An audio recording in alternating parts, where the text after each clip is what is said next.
What's up, everybody? Bob just started us off with the most amazing quote. Bob, why don't you say it one more time, please? Change, expect it, accept it, adapt to it. It's coming. And there ain't nothing that anybody's gonna do to stop it. And if you did, it's still gonna continue either way. You stop one, it keeps going. It's like them blackberry bushes in Oregon. Man, you can cut them vines as much as possible. Them things just gonna keep growing. You ain't gonna stop it. You trying to get in there and you trying to do all your little work and cut it here and there. You getting cut and scratched up. Well, you better back up then. Just leave us alone. Just leave us alone. How about that? Welcome to another Wisedome, y'all. I'm so happy that y'all are all here. It is such a blessing to see each and one of you all's beautiful faces. If you are in here and you do not have your camera on, turn it on or I'm just going to boot you. I want to see your beautiful face. It's a Saturday morning and I'm so happy to be here. I want everybody that if you're here. Oh, Cam, you play a morning. Oh, I did say it. It's a Grand Rising. Thanks for catching me. See, this is how we do. We correct each other and we grow. That's how it happens. Look at all you beautiful faces coming online. Show the world how beautiful you all are. Look at this power in numbers. Oh, I love it. Look at all of you. Oh, I love it. I want y'all to all just come on and say Grand Rising to everybody. Y'all unmute and say Grand Rising to everybody, please. Grand Rising. Grand Rising. Grand Rising. Grand Rising. everyone. Grand Rising. Grand Rising. Y'all fill my spirit with so much joy, man. Y'all about to make me cry, bro. Y'all make. I love all of you. I just want y'all to know that, man. I got like these goosebumps. The love and energy is beyond anything that I could fathom, and I'm just so blessed to have a beautiful family of you, the Wisedomians, right? Okay, watch out, you dig? So what we got going on today is Doug sent over something that was beautiful. He's kind of just really changed up my whole shebang. I had something that was a little bit planned here, but Doug threw something over, and I thought we'd kind of go through this and just see what's beneficial from it. Of course, I could sit here and talk about my situation all day, but we don't need to talk about my situation. I mean, we could if y'all are ready to kind of go through some aspects of, do that first. Okay. So if y'all are not familiar, and if anybody's here new, please raise your hand so that we can get you to come up and introduce yourself. But I'm just gonna lace up what happened this week real quick. So on Wednesday, I had returned back from Florida. I went down to go help Wisedome. Stuff off the concrete? Nope. I found that on high frequency radio. He was, going through the this guy in court, and he said something about it. So I DuckDuckGo'd it and downloaded the PDF and put it in the Discord. Appreciate it, Papa. Appreciate it. Now, what's crazy about this whole situation again on Wednesday is the aspect. Let me see. Boom. What's happened is the craziest aspect on Wednesday was that I had just gotten back from Florida. I was down in Portland, and I just started traveling home. And I got to come back up through Oregon, back over the Columbia Gorge, up through Washington, and then go through a pass to get to Yakima. Now, this pass ain't got no reception, okay? And so normally when I'm about to go into the pass, I'll check up on some emails, call my girl, let her know, hey, I'm about to go through, so she knows everything's fine. I call her when I'm on the way out. And I had just pulled over. I was probably on the side of the road, I want to say maybe about 4 or 5 minutes. I went to go take a little tinkle, use the restroom real quick, and I came back, had the keys in my pocket, and was sitting there and talking to my girl. And I'm not paying attention to the road, really. But I do notice that a trooper does a U-turn. And when I noticed that, I'm seeing that he was hovering up behind the 18-wheeler fairly closely now. I mean, really, like, on his ass. And he busts that Yui. And I'm still talking on the phone. I'm thinking he's just going to go back the other way. And he busts another Yui. And I see it in my rear view. I mean, not my rear view, but my side mirror. And I'm like, man, no way this dude about to do this to me. So I see him creeping up. He ain't got his lights on yet. And I open up the door and look and step out and look, and he turns on his lights. And I'm like, oh, he's trying to do it to me. So then I close my door and I lock it and I walk up. I'm walking up and he's pointing. He's in the car. He's pointing. He's like this, shaking his head no. And I'm like, what? What? You know? And he opens the door. Get back in your car. Oh, right off the jump. Right off. Get back in my car? No, that's not how this works. And I said, you're not going to violate my constitutional rights. And the next thing he says is, I'm not. I'm just trying to make sure you're okay. I'm just trying to check on you. Just trying to see if you're okay, or I'm just trying to help, something like that. I said, I'm all right. I don't need your help. I don't need your services. And began to walk off, and homeboy couldn't leave it alone. He couldn't leave it alone. He had to attack me for whatever reason, but he did. And pulled out his taser. Once he pulled out his taser, we're going back and forth. Once he pulled out his taser, I was like, yo, de-escalate. That's when you see the recording starting. De-escalate. Please, bro, please. I need to get on to my kids, bro. And all he could say is, I'm requesting. I need to. What's the crime? You're not giving me information as requested. Bro, you can request all you want, but I'm not a slave. You dig? Neither any of us are slaves. We are all free creations of the Creator, and free will is abundant, bro. As long as you ain't hurting another person. So I get hemmed up. He put me in he's jamming me up and pushing me around, and he throws me into the back of the cop car, and I pray, bro. As soon as he starts reading the memoranda rights, I just start praying out loud. Thank you, God. Thank you for giving me this experience and allowing this to happen at the perfect moment in time in which we are moving forward in the greatest abundance and at the most powerful moment. Man, yo, I just prayed. I couldn't do nothing but just thank God in that moment. And you could tell he was upset. He was just like, he stopped in the middle of Miranda because he knows it doesn't even matter. He's already screwed. What's the point of reading Miranda when it's not valid in the first place? And so he slams the car door, and he don't even finish reading Miranda, bro. And they don't know my name at that point or nothing like that, right? And I'm talking, I'm going off on him. I'm telling him, bro, I'm gonna get your jacket like you're cooked. You're cooked, like you're done. You like overcooked at this point. You know what I'm saying? Like dry bones. Like you ain't even got no moisture to squeeze up out of you. You dig what I'm saying? And you could tell by every statement that I was making, looking in the rearview mirror, that he was taking it in like, it looked just like this, y'all. Every time you could tell he was internalizing everything that I was saying, because I ain't do nothing. Yeah, I ain't do nothing. So then the sergeant comes, he conspires with him.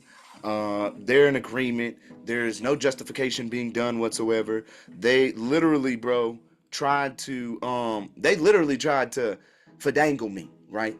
They didn't believe that I really filed the suit on my own. Even at the very end, homeboy, when they took me to the jail, homeboy was like, what'd he say? What'd he say? He said, you can, he said something like, what'd he say? It's a crime if you're lying about litigation. And I'm just like, bro, you seriously don't believe me, huh? You really don't think that he didn't believe me. And when we got to the jail, it turned to a whole different scenario. The jailers were so kind, politeful, respectful, quick to get me out of jail. When I got out of the jail doors, I then went and talked to the sheriffs, and the sheriffs, including the sergeant now on duty, agreed that everything that I did was correct and that homeboy was wrong. And so what that just brings forth is showing that we really have corrupt cops, and we know this already, but maybe not all of them are bad, and I can't judge those people. I don't know what those sheriffs done in their past, I just know they treated me respectfully. So all I can say is what I know based off of my experience. Does that make me a bootlicker? People, you can start hating on me now because I want to show respect where respect is earned? Come on, man. Be nice. Let's get logical here, right? So I get in my car. We go home. We good. And we already got a civil suit. Already prepped up. And this is kind of the point that I want to get to everybody. Is that when you have egregious violations, there is no point for you not to just go ahead and start moving forward, y'all. Like, just start moving forward, right? Like, all you literally have to do, y'all, straight up. Let me see. All projects, WSP complaint. All you literally have to do, and I'll show you real quick. Boom. You see what's on my screen in this notes? All I did was write out everything that happened. And I can't even remember some things. Now, when it gets to the point of when I get the body cam, now that we know already the lieutenant has watched the body cam, he told me go ahead and make a FOIA request. Go ahead and make a FOIA request, Cam. All I did was write it out. And after I wrote it out, we come over here. And we've already got enough prompts now to work with our system back in the ChatGPT.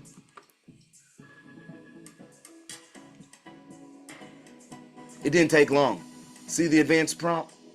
Okay, we not playing. We already got the advanced prompt. Then our story, and then we get to work. Okay? Then we just get to work.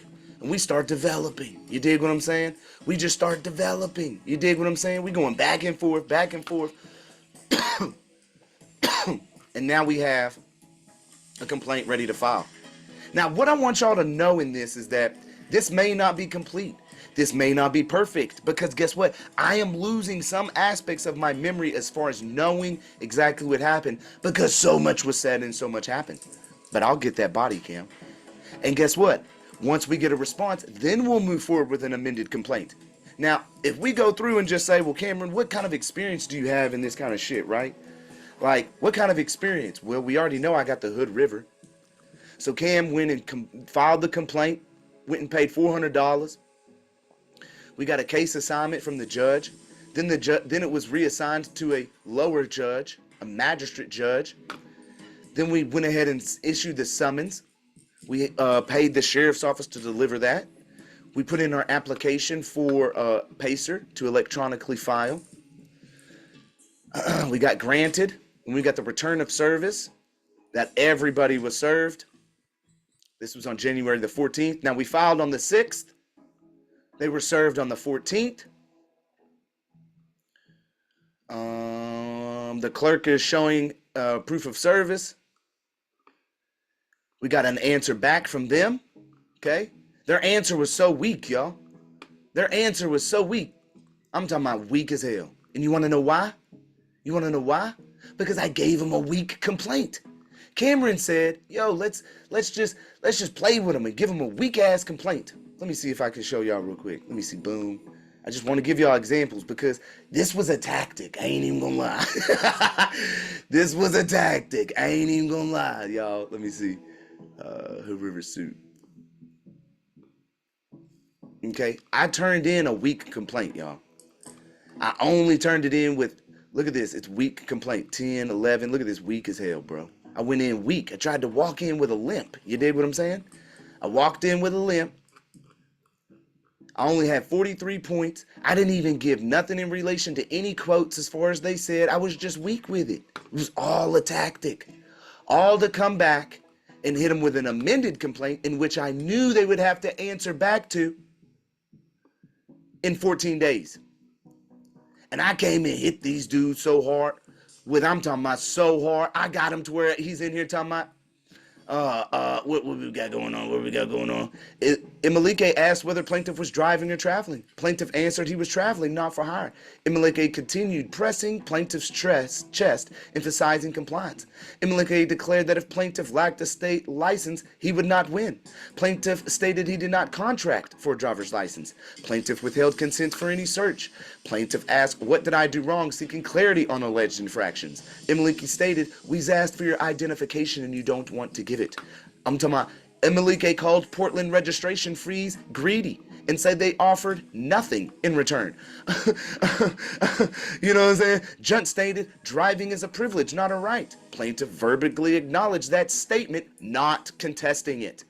I'm talking about, yo, bro, we hit them so hard with what? We got like 90 something points in this thing? 90, exactly. You dig? And so when we hit them, what do? We hit them. We hit him. We ended up adding kidnapping because he's the one who said it. He's the one who said it. Don't get mad at me because you're the one who said it. You're the one who said you would consider this kidnapping. So since you would say I would consider it and you're just throwing it out there, well, why not? The shoe fits. Let's do it. So, yeah, we got that amended complaint filed. They were supposed to answer in 14 days. In 14 days. Now, let me give you something that's just wild. Let me give you something that is wild. I don't know I think I've talked to some people. I don't even know if I've thrown it online yet. Maybe I have. I don't know. I'm talking to everybody. So when it comes down to this complaint itself, what ends up happening is I got a dog bite right now, y'all. In this dog bite, I didn't want to work it because you got insurance, medical records. There's just a lot of calling, and I don't want to deal with that. And so I hired an attorney. And when I first spoke to this attorney last year, I said, yo, man, I also got a Hood River case that I need to pursue. Would you be willing to take this on? It's pretty solid. He was like, nah, man, yeah, that's not my field, you know. I was like, all right, cool, no problem, bro. And I continued to look. Well, I could never find an attorney, so hence I had to do it myself. So then we talked 2 days ago because I need to update. We're ready to send off the demand package for that dog bite. And we talked for 1 hour and 15 minutes. 5 minutes was spent talking about the dog bite. And the reason being is because when we've been going back and forth in emails, well, we're already friends on Facebook, and he comes and checks out my story a little bit ago. And now he's been paying attention to what we're doing on the YouTube. I think he could possibly even be like one of the people that secretly watch or is in the Discord, right? My attorney, 26 years, okay? Now, in this 1 hour and 10-minute conversation I had with him, bro, I don't think you understand from a lawyer's perspective. Like I wanted to record it, and I know I didn't. But being pro se is the most powerful thing. And this is coming from my attorney. Is the most powerful position you can be in. Dude's clients are 99% firefighters, and he defends police. No wonder why he didn't want to defend me at first. But one of the biggest statements I got from him, as far as just empowerment, was that he said to me, Cameron, you've made me remember things that I forgot.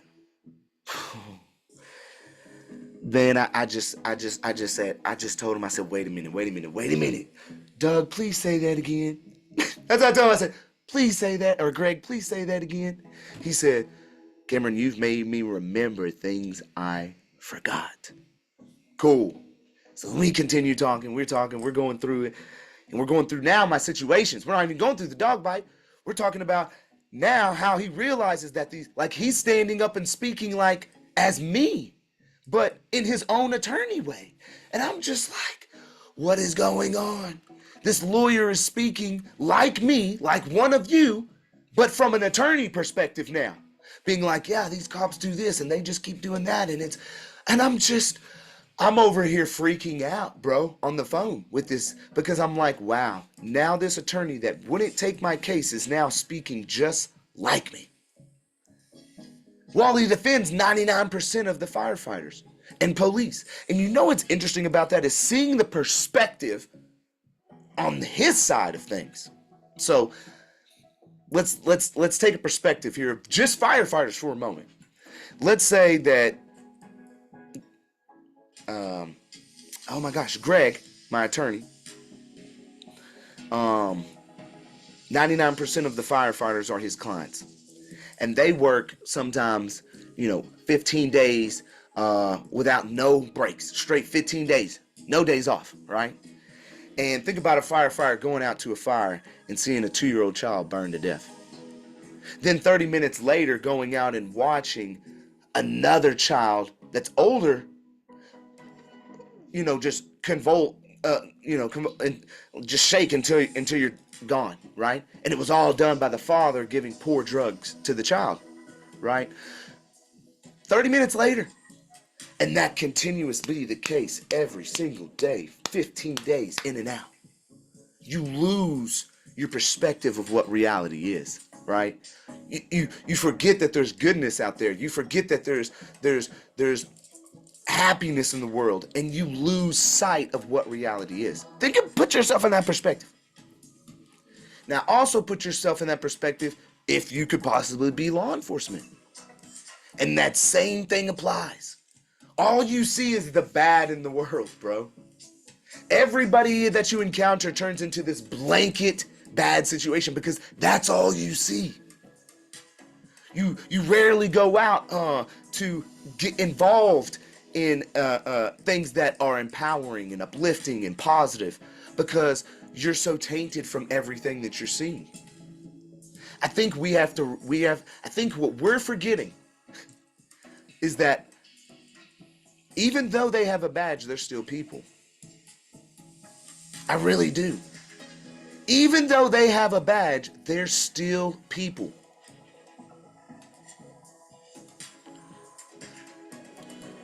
Greg made me realize that. I say that to kind of really have you just reach into your heart and say, at some point in time, we have to continuously give empathy. And there's a limit to that empathy. Don't get me wrong. When you cross that line, take one more time to say, I'm going to show you compassion and empathy again, because that's what the great creator's given to me. I don't know if any of you know this. I'm not perfect. And my past doesn't show me to be perfect. But my past does show go to show that someone can change in a way that empowers numerous people. And we each have a perspective and a duty to do that. Because you got the intelligence, you've got the wisdom, you've got the knowledge, you've got the compassion, you've got the morals, you've got the integrity. It's built within you. These things are what's important, bro. And if we utilize all of the morality, not being religious, it doesn't matter about your religion, it just matters about your actions. Allowing our actions to make changes in the world. When I see someone in the grocery store, I'm finding something that I can compliment them on. Oh, thank you. Yeah, I thought, that looks great on you. Well, thank you. I really appreciate that. How's your day been? That sparks up a conversation. And guess what? They're going to turn around now and do that to the same person immediately. It's a chain reaction. And guess what? Goodness starts to flow. I'm sorry I'm on this metaphysical, spiritual talk ass type shit. Cameron, shut up and give us the info. This is so important. Respect, honor, your attitude makes things change. People be like, Cameron, how did you get the dismissal? They just sent you an order of dismissal immediately, right there on the same day. I went in with a positive attitude. I didn't go in arguing, I know my rights. When they interrupted, yes, sir, with a smile. You know what I'm saying? Well, if I can, I just wanted to get this on the record real quick, if you don't mind. Just playing it cool.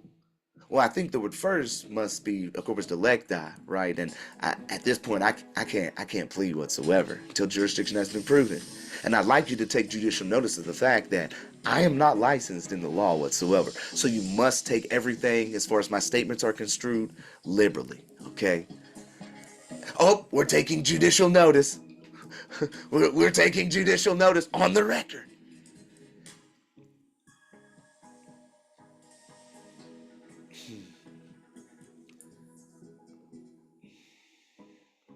I want to open up the floor to have some comments on that, please. Tell them how you were at the airport and everybody was on their phone and you got them to communicate. Okay. Love you. Okay. I'd like to make a comment on I'm perfect. I'm perfectly the way God made me. I'm a perfectly flawed man. There you go. Yeah, God don't make no mistakes. And God don't No, make he doesn't. laws. Yep. Don't make no mistakes. No. You're perfect, Cameron. That's what I tell all my clients when I read their chart. And those people in there to comment on what you said, they so don't know what to do with all this stuff that the second you actually put in the final ingredient, which is to stay in decorum with the court, no matter how much you want to wring that guy's neck and play Mr. Rogers and Eddie Haskell and whatever decades person you want to refer to, right? Yeah, I'm showing my age here, but right? And you just stay like you just said, Cam, with this perfectly demeanor that just stays calm. They're not ready for that. They need to blow you up. It's their only offensive move that does anything. Everything else is just bluster. That's my 2 cents on it. Well, you're showing that they have an effect on you. Yep. If they have Yep. an effect Absolutely. on you, then they have authority over you. That's the thing. And all they have to do is get to one point in time where they can start yelling, "Don't you tell me about this court, blah, blah, blah." And if you let them have that, You lost. by meeting that energy, they will, that's how you'll lose. Yep. But if you You just lost say, already. well, yeah, if you just say, please stay in court decorum, Your Honor, I don't know why tempers are flaring here. I didn't do anything out of line. I'm defending Well, myself. Daniel, you're bringing forth sovereign citizen arguments, and the court does not respect that. The We court, will, you're not the court, Your Honor. We're the court. I'm part of the court too, and so I'd like to continue putting my things on the record, if that's okay. but again, you didn't rebut that. You didn't Oh, rebut you're that. right. You didn't rebut that. You didn't rebut the derogatory statement, the bias and prejudice statement that was just brought forth unto you. You just Yeah, you're left. right. I missed that one. Sorry, You Cam. know. You're right. Yeah, I don't really want to get into a controversy with them. I just want to ignore what they said, like they do No, with it's what I not. say. It's not a controversy if you lead it into the right way. Hmm. Well, Your Honor, if I may, that's simple. Your Honor, I'm not sure what a sovereign citizen is. Can you provide No, a no, no, definition no, for no, that? no. Okay, that too, but lead it in soft, Your Honor, if I may. I thought, or if I may, and if I'm not mistaken, I have this 1940 joint resolution here that says me being a sovereign citizen is of the highest status and authority within our self-governing republic. So I'm not So much sure. so that they made the 17th of September Sovereign Citizen Day. Or I You know, am an American Day. Thank you. yeah, I'm American. Yeah. Where's my boy Troy? Troy, I need you to read right now. I need you to read the information that you just presented to us the other day in relation to your research of Sorry, man. Sorry, man. citizen and I am an American. I got my bros here from fucking Eastern Oregon, and I'm chilling with them a little bit. So Okay, okay. Welcome, new bros, yeah. broskies. How are you, Danny, Michael? Man, they're from down in Lapine, Oregon. Okay, shout out Brewski. Lapine, Oregon. Welcome, Broski. guys. Welcome, guys. So yeah, we got to get to see if we got a common set of rules, bro. We got to figure out what common set of rules, and if we can point them back to 49 CFR and the Code of Federal Regulations, then everything is in our favor. We got 400 different codes that are all supposed to be the same, and they're not. I mean, we got to find what's the top code that we got to work down with. It's the same thing in the health industry. 42 CFR is what regulates like the HIPAA compliance, right? And then they throw CFR Part 2 in there, and then that regulates substance abuse all the way down the line. And every state has their own rules back in that, and ORSs that they come back and they come after you for, as well as Health and Human Services. And that's where I'm confused at, because I'm tasked with a lot of these places with giving them advice on how to implement these regulations and codes in the health industry or in law enforcement. I've built police department networks and shit, and have to put laptops in police cars. And I don't know, is that the information you're talking about? Well, no, I was specifically speaking on the I Am an American Day and the information that you found in relation to that citizenship and Yeah, being that was good looking too. up what is an American. I was just asking, could you read that for us since you found that? I in America, that was out of the military manual. Yeah, that American The citizenship. military Yeah, yeah. manual. Read that aspect of what it was defining an American as. It was beautiful, bro. And I think since you found it, it would just be best if you read it all to the group, please, if you don't mind. I gotta find that motherfucker. Give me a minute. I don't remember where I posted that shit. Troy's like, I gotta find that motherfucker. I read so much shit. Oh yeah, here we go. Citizenship. It's under federal. Democracy. Oh God, which one are we gonna read here? Let's see. Troy, Yes. that's a kind of poster or pamphlet that should be handed out to people when they you know, you're standing on the corner with I'm a sovereign citizen sign, and they're throwing eggs at you.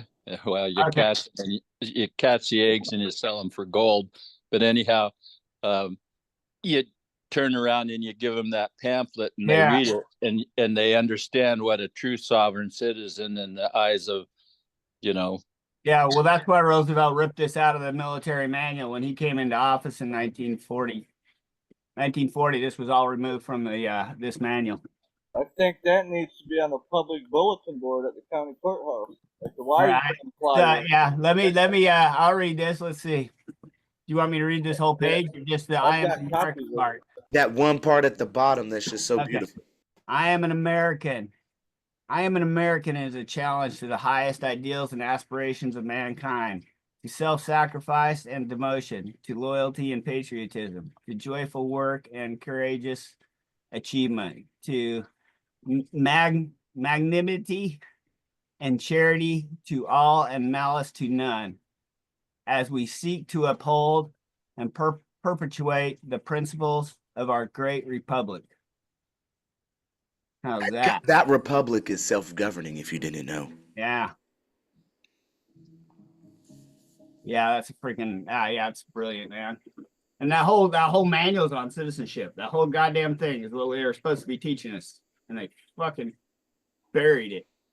They buried and turned us into turned I am an Americans into domestic terrorists. Can you post a link to that? Yeah, I can make it. I'll put a copy of this image. It's on the. I got it on the Discord. Yeah, I can stick it in the Discord. I'll find out where I'll upload the PDF. I got the PDF somewhere. I think I was at work when I found that though. Hey, can I ask a question about all of this? Yeah, sure. The sovereign citizen thing. So are we going to change up our tune a little bit and start to embrace the sovereign citizen term? Or are we playing with it still and don't not sure yet, just dealing with it? Because I just saw a comment, how it's an oxymoron. Yeah, we all sort of know that in one respect. However, I don't know where any regular man or woman can go where they're not then a citizen of that place. I mean, we're all citizens of the republic by virtue of the republic. It does give us a benefit. They protect us so that the rest of the world doesn't invade us. It's also so we do owe a duty. We'll owe a duty as soon as we land in a place and stay there, because they'll be at least protecting the border, by which is a benefit to us. Isn't that right? So we're all a citizen of some sort generally. You have the option of being a U.S. citizen or a national. And I agree, but as a national, we're a citizen. We're American citizens. We're still citizens because the government protects us. There's no such thing as an American citizen. If you are a citizen, you are an employee of the U.S. federal government corporation in the District of Columbia. Supreme Court disagrees. They say they're, not American citizen, but there are state citizens. And it's been referred to as an American before, but regardless, so state citizens. A sovereign citizen is also a term that the government associates with terrorist organizations. They associate whatever they want. And they are trained. You can't be sovereign and a citizen at the same time. I know. But these cops are trained. I'm just trying to warn us all that if one starts using the term sovereign citizen, the government is going to start putting that person on a terrorist watch list. So everyone needs to stop. I'm just talking about the term. Too late. Hey, listen, Mac. Too late. I'm going to tell you like this, Mac. I'm going to be straight up with you. We're using the term sovereign citizen. I have an event on April the 24th or 25th, 26th, and 27th. It's called the Most Sovereignest Citizen of the Land. My name is Cameron James Wilson. I know who you are, and I know. Okay, wait. And I am the most sovereignest citizen of this land, known as America, also known as Huehue Tlapalan. And different words have different meanings. Okay, that shit got hijacked, and we hijacking that shit back. Yeah, okay? yeah. Taking it back. This street got hijacked. I'm the sovereignest citizen of the land. And you ain't gonna tell me and all of us here not to use that term. But then we still need to address what he's. use He what said, term, whatever we want, and put it in whatever way we want, utilizing the context. Joint resolution in 1940 says, and let me just show you, right? Because I don't know with all this, I'm going to tell us what to do. Like, that don't happen over here, homeboy. Like, I'm going to be straight up blunt with you. We don't play that. So, whereas some 2 million young men and women in the United States each year reach the age of 21 years, and whereas it is desirable that the sovereign citizens of our nation be prepared for the responsibilities and impressed with the significance of their status in our self-governing republic. I'm not finna play about what sovereign citizen means to you or any corporation. I know what it means to me and me only, because I am the highest. Just like every single one of these people that are in here are the highest. So what they that's right. dictate and their definitions of their documents that they put forth, declaratory statements or affidavits, is what it is. And that's how it goes. So we will use the term, and you just gonna have to come to terms with that. So you're the dictator? I'll let everybody else speak. What do y'all think? I Well, think I agree. I'm game. We're all I'm kings. sovereign. I'm a proud sovereignist citizen. Sovereignist citizen. And if we're you all want to be Damn the Sovereign straight. because sovereignist citizen of the sovereign. land, you can come on out to Austin. But brother, Damn I'm straight, not gonna argue with Dusty. you. We got stuff to do. And if you're coming in here to disrupt, I'm just gonna give you the boot. I'm not Well, coming listen, in to okay, disrupt. I thought that I'll this what this defend group Mac a was little bit. about. Can I defend Mac's position a little bit, please? I mean, Thank I you. guess. Listen, I was having a discussion with the OpenAI chat the other day, you know, trying to figure out why we're all deemed terrorists. And I went through it. It's all back to the police training. As soon as you start to mention anything about communists, they'll fucking deem you a constitution. They would, you know, they're trained. They're trained at their academies to automatically associated with sovereign citizens. And yeah, and they're trained to make us to think that we're lawless and that we don't believe in the laws and that we're there to hurt them. And yeah. So what? Who cares? No, I You don't. question No, jurisdiction. but that's what they're being trained to. So that's one thing we're going to have to address. Without And that's how we're going to do it. But we're going to address it by taking the term back. Wait, Why James. wouldn't you say that again, indoctrinate James. everybody? Hold on. Okay, if I'm gonna have to mute everybody, then I'm gonna have to ask you to start raising your hand. So hold on. James, what did you say? It said the government is sovereign and they get their sovereignty from we the people. They can't be sovereign on their own. Jack? We are sovereign. Jack, speak up. Well, so there's a kind of a third option here. Not so much to the definition, but to something, we'll say cloaks and daggers. Have you guys heard of the term called PSYOPs, psychological operations? Oh, yes. Yes. Right, from the military? Yes. So, I mean, if you get too deep into that fucking world of PSYOPs, you're gonna go fucking crazy. Yep. But I'm saying that there's the possibility the term sovereign citizen could have arose from a PSYOPs operation, and it just causes disruption. Wait a minute. amongst- What about let's say this. Not that it was created initially as a PSYOP, but that it was stolen as a PSYOP. Yeah, exactly. That too. I was about to say that. A citizen at a different point in time meant a different total thing. But yeah, what I'm getting to is that the PSYOPs programs, are gonna disrupt unity amongst the people. Yep. So, and prevent people with common goals from achieving the goals because they want to argue over small little things. Yep. You know, Now let's so- put this into perspective. Wait, he The puts up. government lost its sovereignty in 1939 with the Administrative Act. I don't care what any of that shit is, bro. Y'all keep falling under the aspect like that shit fucking matters. What are y'all doing? Okay, realize how old civilization is. Y'all keep acting like this name of the United States of America somehow, somewhere has authority over you. I don't get it. There it is, I'm right there. so confused on why y'all just Even though we utilize their system to argue against them, why are you even utilizing it to say, oh, well, they did this in 918? I don't give a damn what they did. It don't apply to me. Exactly. It's like I am a saying living being, bro. I am a creation of the creator. You can't get past that. If I don't harm another, no harm can be brought against me. Period. I agree, Cameron. I agree. them trying That's to have power and jurisdiction over us is like us trying to have power and jurisdiction over the creator. It's just not fucking possible. it's just there you go. Perfectly Yep. said. Perfectly Amen. said. And why would you start a whole campaign to try to confuse the most powerful people? Now, what I'm trying to say is you look at the context of sovereign and you look at the context of citizen, it just means a free American. They're putting the freedom with a duty. That's what people ain't looking at here. They're putting a freedom with a duty. Troy just read the damn duty. Troy, can you read it again? Since we're getting this confusion somewhere.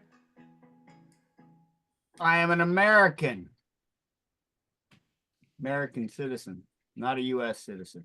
Is challenged to the highest ideals and aspirations of mankind, to self-sacrifice and devotion, to loyalty and patriotism, to joyful work and courage, achievement and magnanimity and charity to all, and malice to none. And malice to none. As we seek to uphold and perpetuate the principles of our great republic. You can't tell me on a document that I can't make sovereign citizen fall in alignment with free American. That is so easy. That takes 2 paragraphs to do. All I have to do is relate that citizenship manual and then pull it right back over to the 1940 joint resolution in a memorandum of some point. Easy. Done deal. Poof. Gone. That's how quick that is. It's not hard out here. We're making it hard. We're trying to confuse ourselves into things that are irrelevant. Again, we're the top dogs. We're the top kings and queens. There's no one above us. You want to get some irreparable harm for me? You want me to give me some compensatory damages? Let's do it. Now, what I'd like to do is take a quick break. We're going to break on this hour. And then I'm going to move into the next segment. So if y'all want to talk for a second, my girl went to the gym. I just want to check on my kids and stuff like that. Y'all can come up and speak freely for a moment, okay? We need to start reading the Declaration of Independence, as Cam said. All men are created equal, endowed by their creator, certain unalienable rights, and among these life, liberty, and pursuit of happiness. And to secure the rights, government are instituted among men, deriving their powers. What is it he read? You know, Declaration. we are the leaders of this country. Absolutely. And we've got to start acting like it, just like Cam's doing. Cam is getting out there and he's putting the facts out here. The Declaration of Independence is a legal document. It's not a social document.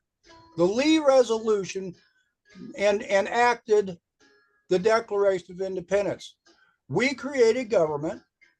Government works for our benefits of protecting our life, liberty, and happiness. I dare anybody to try to tell me what life, liberty, and happiness is, because you can't define it, because we're all independent. Everything that I do is supposed to be protected. Everything that you do is supposed to be protected. That's the government's job. And that's the hardest job in the world, because when they create laws, those laws are supposed to be done for the common good. Common good means that we're going to create laws while protecting everyone's rights. How many times have you argued that in court, Steve? I've argued it twice, and it was ignored. There you go. Because it's an administrative court. They don't care about the Constitution. In fact, the judge told me, I don't want you bringing up the commerce argument whatsoever. See, they know all this. They've got this is their playground. And when we go into their playground, they play by their rules. They don't care about us. They didn't even acknowledge I was there, actually. I've got probably 8 folders of documents, of motions and arguments and dismiss, and they ignored it all. So this whole idea of the citizen issue is relative to the 14th Amendment, pre and post 14th Amendment, the capital C and the lowercase c. And if you put yourself in their jurisdiction by calling yourself a citizen, then you are playing by their rules. But you got to remember, what is the job of government? It doesn't matter. They're going to do what they're going to do. You can go into court and remind them what their job is all day long, and they're just going to shut you down. And that's what Cam is pointing out to us. We've got to take back what we have allowed to be taken away. How do you propose to do that, Steve? Well, first, what Cam's doing, he's growing people.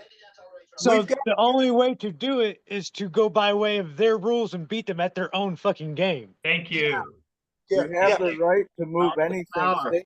And that's just it. We don't have to bring up sovereign citizen in court because they're doing it as a derogatory. Or move it to federal court. Yeah, I think they're making sovereign citizen a derogatory word, and they're putting us in that box, and that they make you a crazy person. They're gaslighting you by saying, "Oh, you're a sovereign citizen."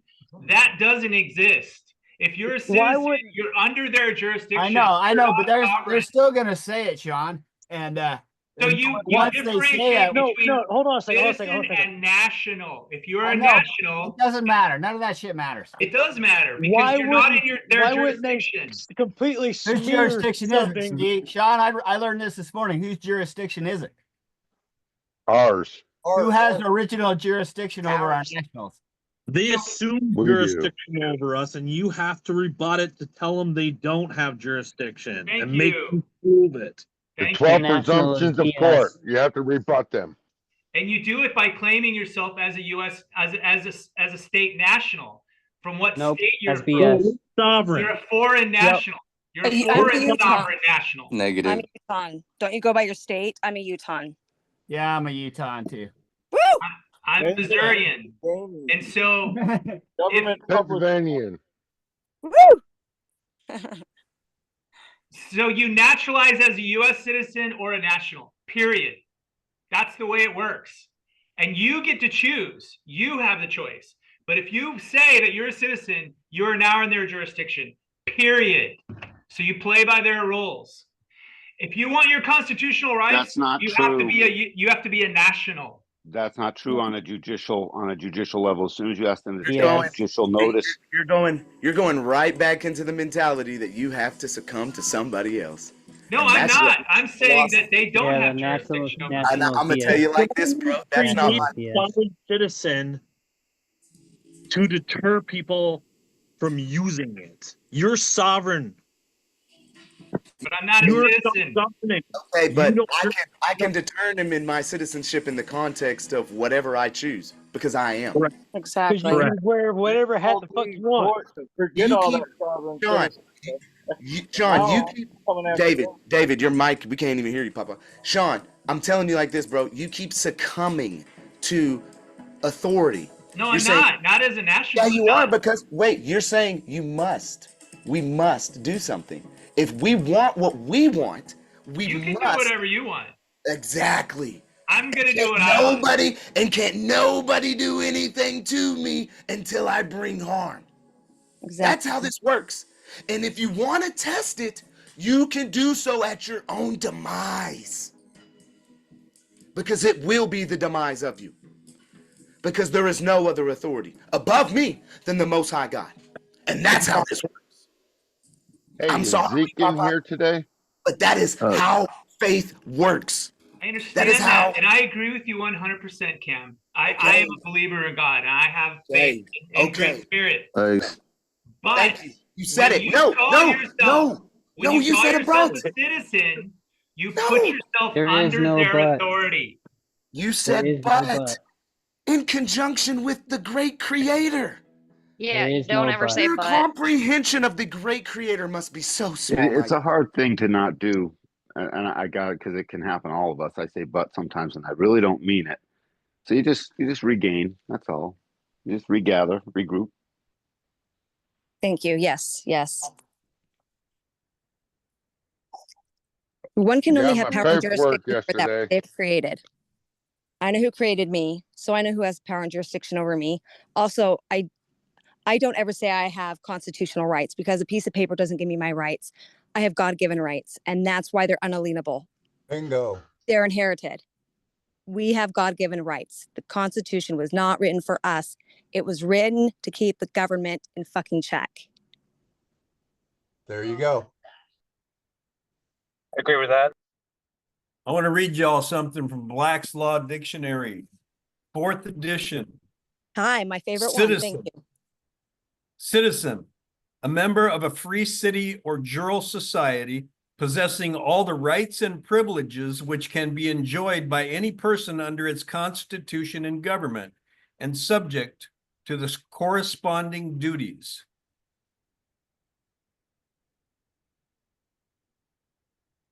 Weird.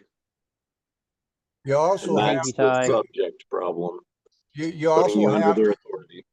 you have to go back and read Vattel's Law of Nations too on what a citizen is, because that's what our country was created from, was Vattel's Law of Nations. But you also, the Declaration tells us that for our freedoms, the rules and laws are what you don't violate other. How can I say it? As long as you don't violate somebody's rights, that's what the declarations tell us. And until we get back to that, all this statutes and all that garbage it's going to be changing all the time. So Isn't it? we Well, got to get back. you have the aspect that just to be forced or to told that you are required to get some sort of ID in and of itself is involuntary servitude, and that's slavery. Exactly. So let's get into what we were meant to get into today. It's kind of segue. Not now. This one. Admit Hayden's in this bad boy. Where was we at though? Hayden, admit. Where's the downloads? Nope, not that one. Is it this bad boy here? Yeah, it should be this one. Okay. So again, Doug sent this over. What I will say though is if you are coming out to Austin for the Sovereignist Citizen event, in relation to what Sean was actually talking about, I think our boy Conrad Stephen Harris will be speaking on. At least I'm going to push him in that regard, because I've been meaning to understand his aspect of utilizing certain methods on that side to get action. And so I think, Sean, while you are speaking in some aspects that have some power, and I know that they do, we'll get into that, right? But my boy Doug sent this over, so I wanted to get into this thing. And this is a court survival guide, right? Because a lot of us, we're really getting out here and we're reading and we're understanding the law, right? We're understanding the aspects that... Hold on, let me see something real quick. See y'all in Austin. Okay, let me see. Stop real quick. I knew this would happen, so I need to do one thing. Hold on real quick. Boom, and then boom, and then boom, and then boom. Boom, boom, and then we'll come back up and get our survival guide. Yes, boy, here we are with the survival guide.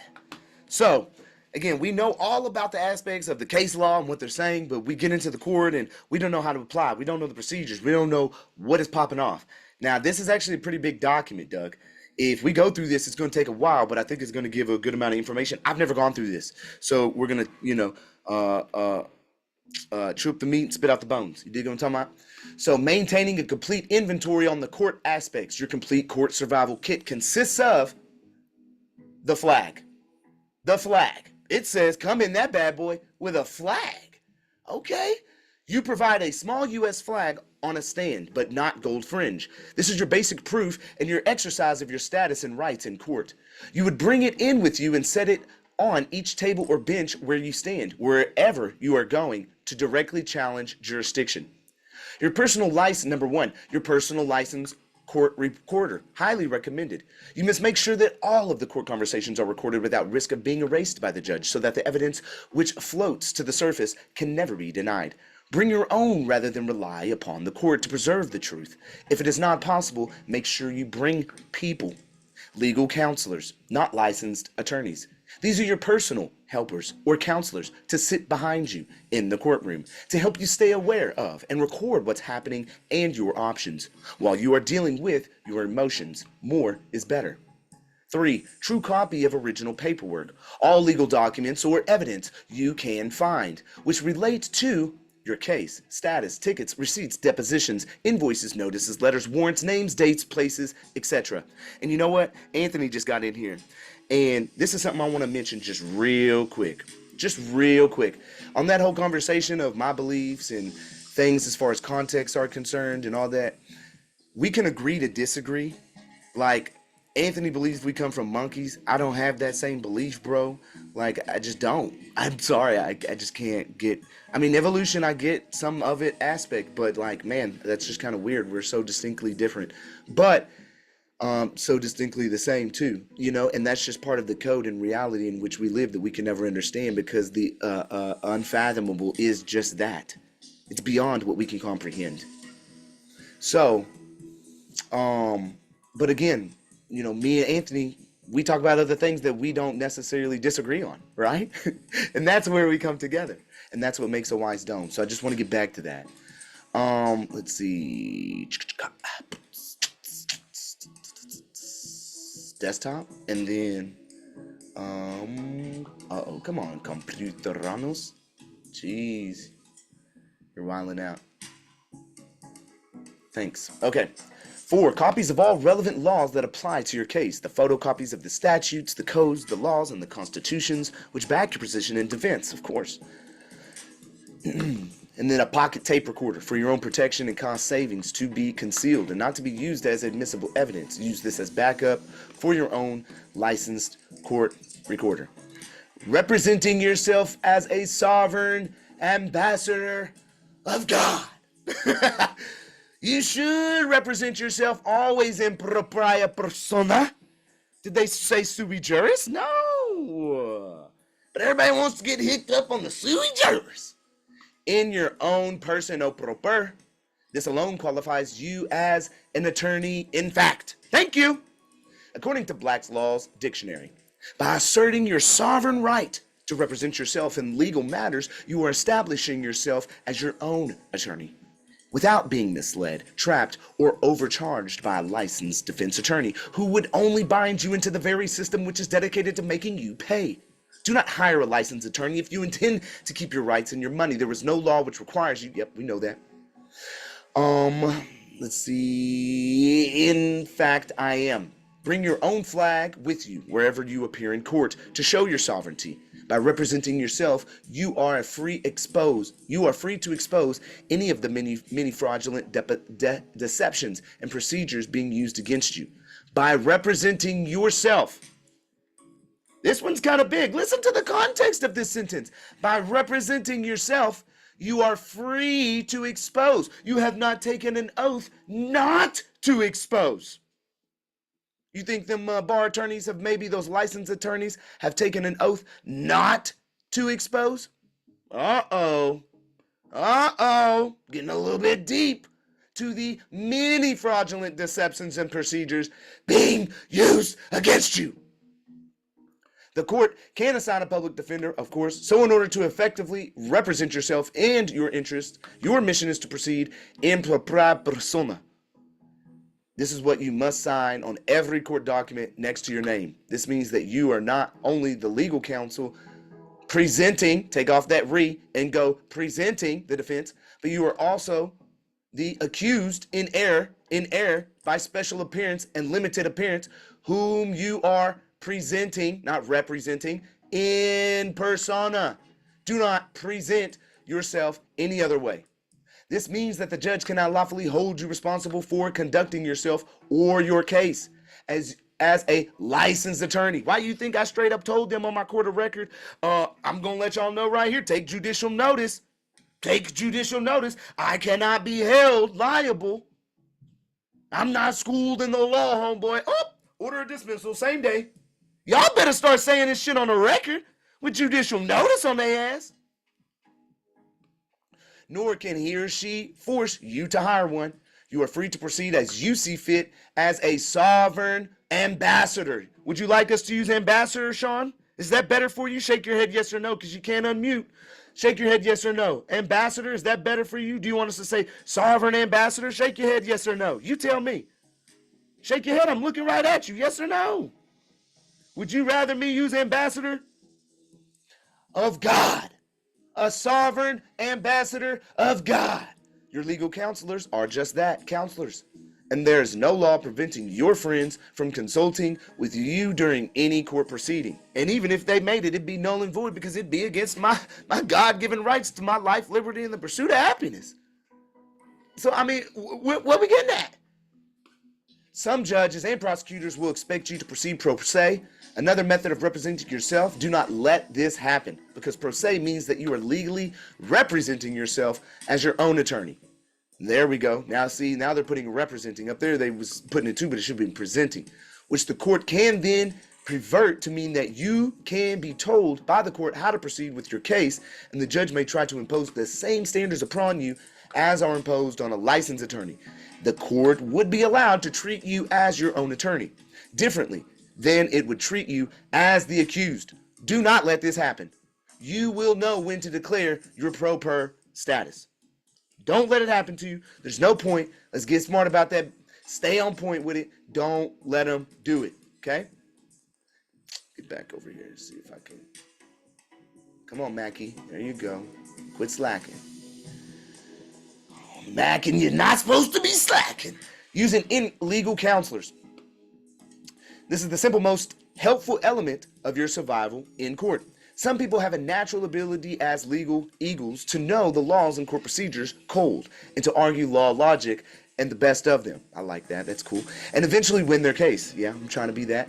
Such people are born fighters. Let's go. I think we all are. If you're in here with Operation Wisedome, you're now, boy, you done been on this earth quite a few times. You come back, okay? You're a freedom fighter, all right?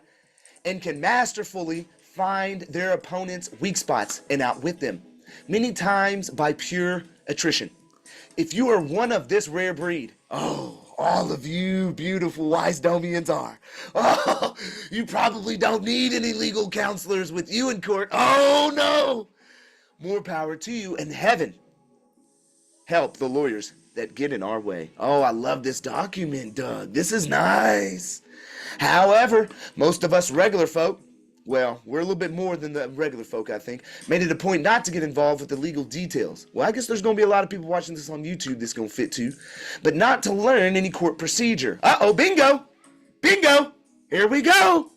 Most to avoid anything to do with the legal system altogether, because it sucks. But now we're seeing the power that it brings forth, not just when we're going against any of these quasi-criminal courts, but man, boy, in civil too. Because look what Cam done pulled out a hat sitting on the side of the road, you know? Let's face it, most of us have gladly left the boring and offensive drudgery to the lawyers, right? We know this. So basic strategy in court appearances. All right, let's see what's going on. Yes, give us the goods. We always try to use both most effective and direct strategy up front at the first court appearance so that the case is dismissed, i.e. we win. See, everybody wants that. They're like, Cameron, give me the silver bullet. I just don't want to go to court. I don't even want to attend. It's so stressful. I don't know how to present myself very well. And we never have to go back.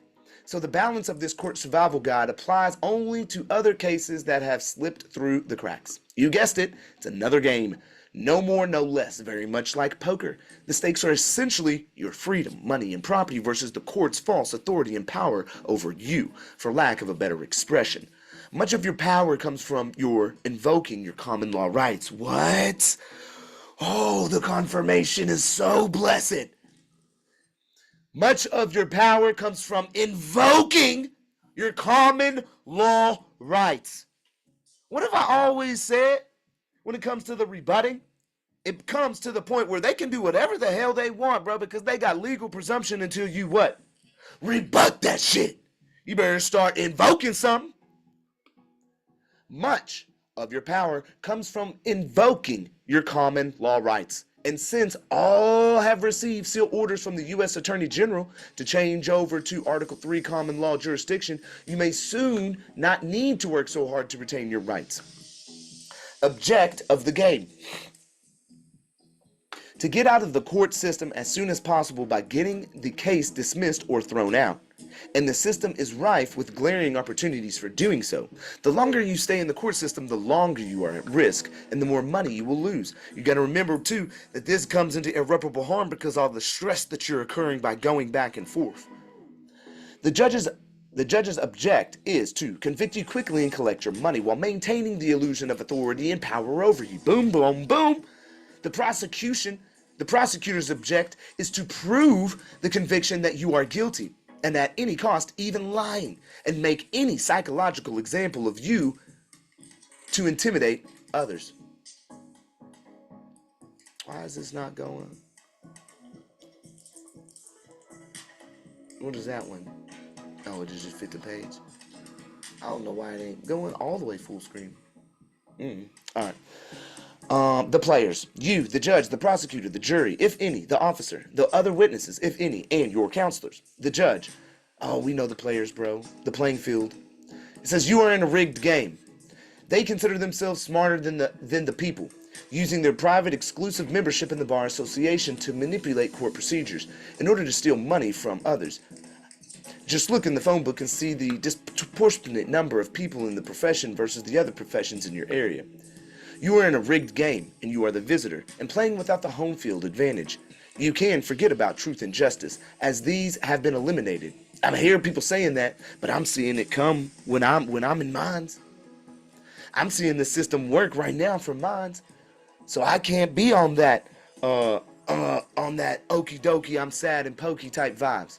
But again, are we taking it all the way up too? We know how the lowers work, but again, when this was put out, we still had Chevron in place. You still get what I'm saying? We didn't have administrative lawyers losing their protections. You dig what I'm saying? Things are changed, bro. This is a whole new time. The only way you will win is by embarrassing the court. This is a cash register court with absolutely no vested interest in proving your innocence. I'm not sure about that now that they literally can be held liable. And we're talking about for want of jurisdiction. They just want your money and your obedience to the rules which take your money. The deck is already stacked against you just by your showing up and being there. I mean, if you're showing up special appearance limited, not waiving any rights, putting in that judicial notice of, and presumed guilty, not me. You have already been treated as guilty by the arresting officer. I agree. And you have proven your guilt by signing the ticket. I ain't signed nothing. The judge and the prosecutor are both playing together against you. Are they? They have both taken a secret oath to work as agents for the foreign banks. Did they? In their efforts to maintain control over you and your money. Oh no, it's getting deep. The game as a minimum will be interesting, challenging, and educational. Man, don't get my people too sidetracked now with the system, man. Oh no, we're gonna have to see where this goes, Doug. Rights, which they try and cheat you out of, I agree. These are some of your rights that are good things to know in general. The lower courts do not recognize most of them. Hey man, well, they're responsible now. Whoever wrote this, they're responsible now. They are not common law courts. To argue most of the constitutional rights, you would need to appeal to a higher court district. Thank you, I know. Depending on how far into your case you get, you may wish to address a few of these. You have the right to be informed of the nature and cause of a crime. 6th Amendment. You have the right to specifically reserve any and all of your rights. You have the right to remain silent, to stand mute. 5th Amendment. You have the right to say what you want and to be heard. 1st Amendment. If they start blocking you on the record when you're reading that broski script and you're saying, I need to get this on the record for any appellate reviews, please to take judicial notice of this, Your Honor. Uh-oh. See where that takes you. See where that takes you. You have the right to represent yourself pro per. You have the right to object to any statement by the judge and or the prosecutor. You have the right to recuse, dismiss the judge. Are y'all utilizing that or letting them railroad you over? You have the right to call witnesses to assist your defense. You have the right to legal counsel for your defense. This one's huge. Let's say, for instance, y'all, that I get into the situation. We'll take a quick break here. Not leaving, but just a comments break. We'll do a quick one here. Let's say, for instance, like with my situation that just happened. When I'm in the back seat, I'm in the back seat of this cop car this Wednesday for an hour. They're trying to figure out how they can finagle me. They're trying to figure out how they can get around knowing what they did. And they even went as far as printing out a liability waiver form for me to sign in my car because they couldn't search it. They were fully liable for allowing it to be there if any damage was to occur, if it was stolen. And they literally said, we're going to tow it if you don't sign this. But the aspect that while I was in the back, I'm looking and I see a Red Bull can in the very bottom of this bad boy in the back seat on the floorboard. And so in my mind, all I can say is I need to get that on the record. Somehow on a body cam by them pulling it out, right? Needed to get it on the record that it was established, it was already there. And so I was already in pain.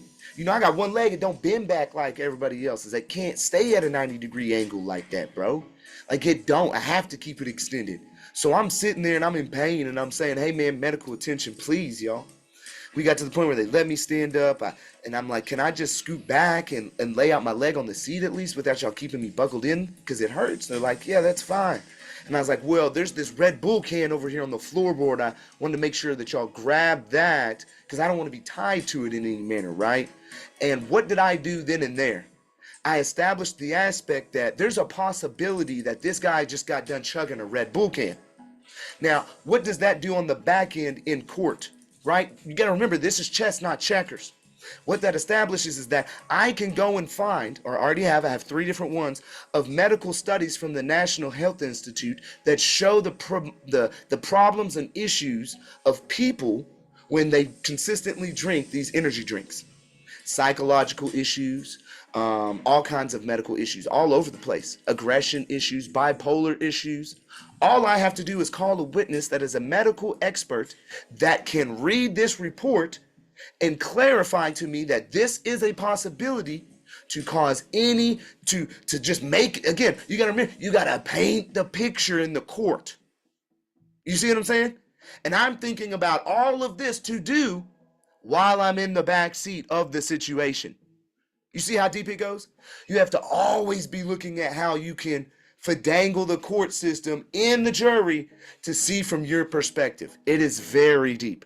But I just want to, point that out. Think ahead. If you can call witnesses, who you gonna subpoena? Who you gonna subpoena? Think about anybody and everybody that you can subpoena to back you up to put your ass in the best situation possible, right or wrong. Opening up the floor for some comments, please.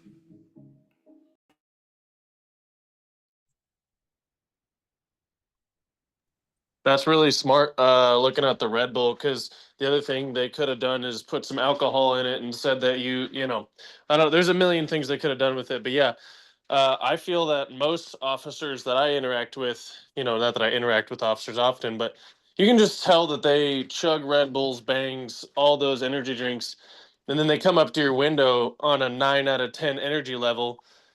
Yeah, just shaking, dude, just shaking. And that's their normal state. I don't consume caffeine much, but I recently had like a quarter of a 200 milligram caffeine drink the other day, and my heart rate was like 130, I guarantee it. And I mean, I know I don't have a tolerance to it, and people who do act differently, but it does something to you. It does something to you, and I don't think it's necessarily a good thing. So good on you, man. Hey, Ken, why not just stand on the violation that they did, that occurred? On the merits of that. Would you be able to take it as far as if he got rid of that can, that he is destroying evidence?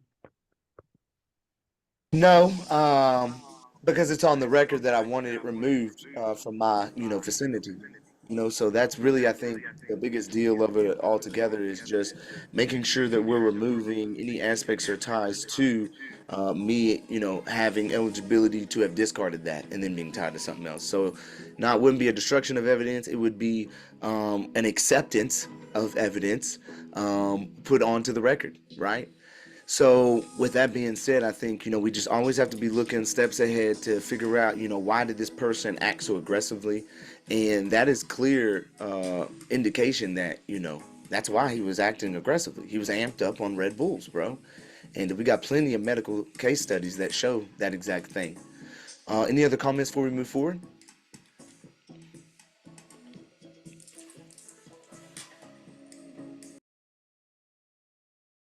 All right. So let's get it.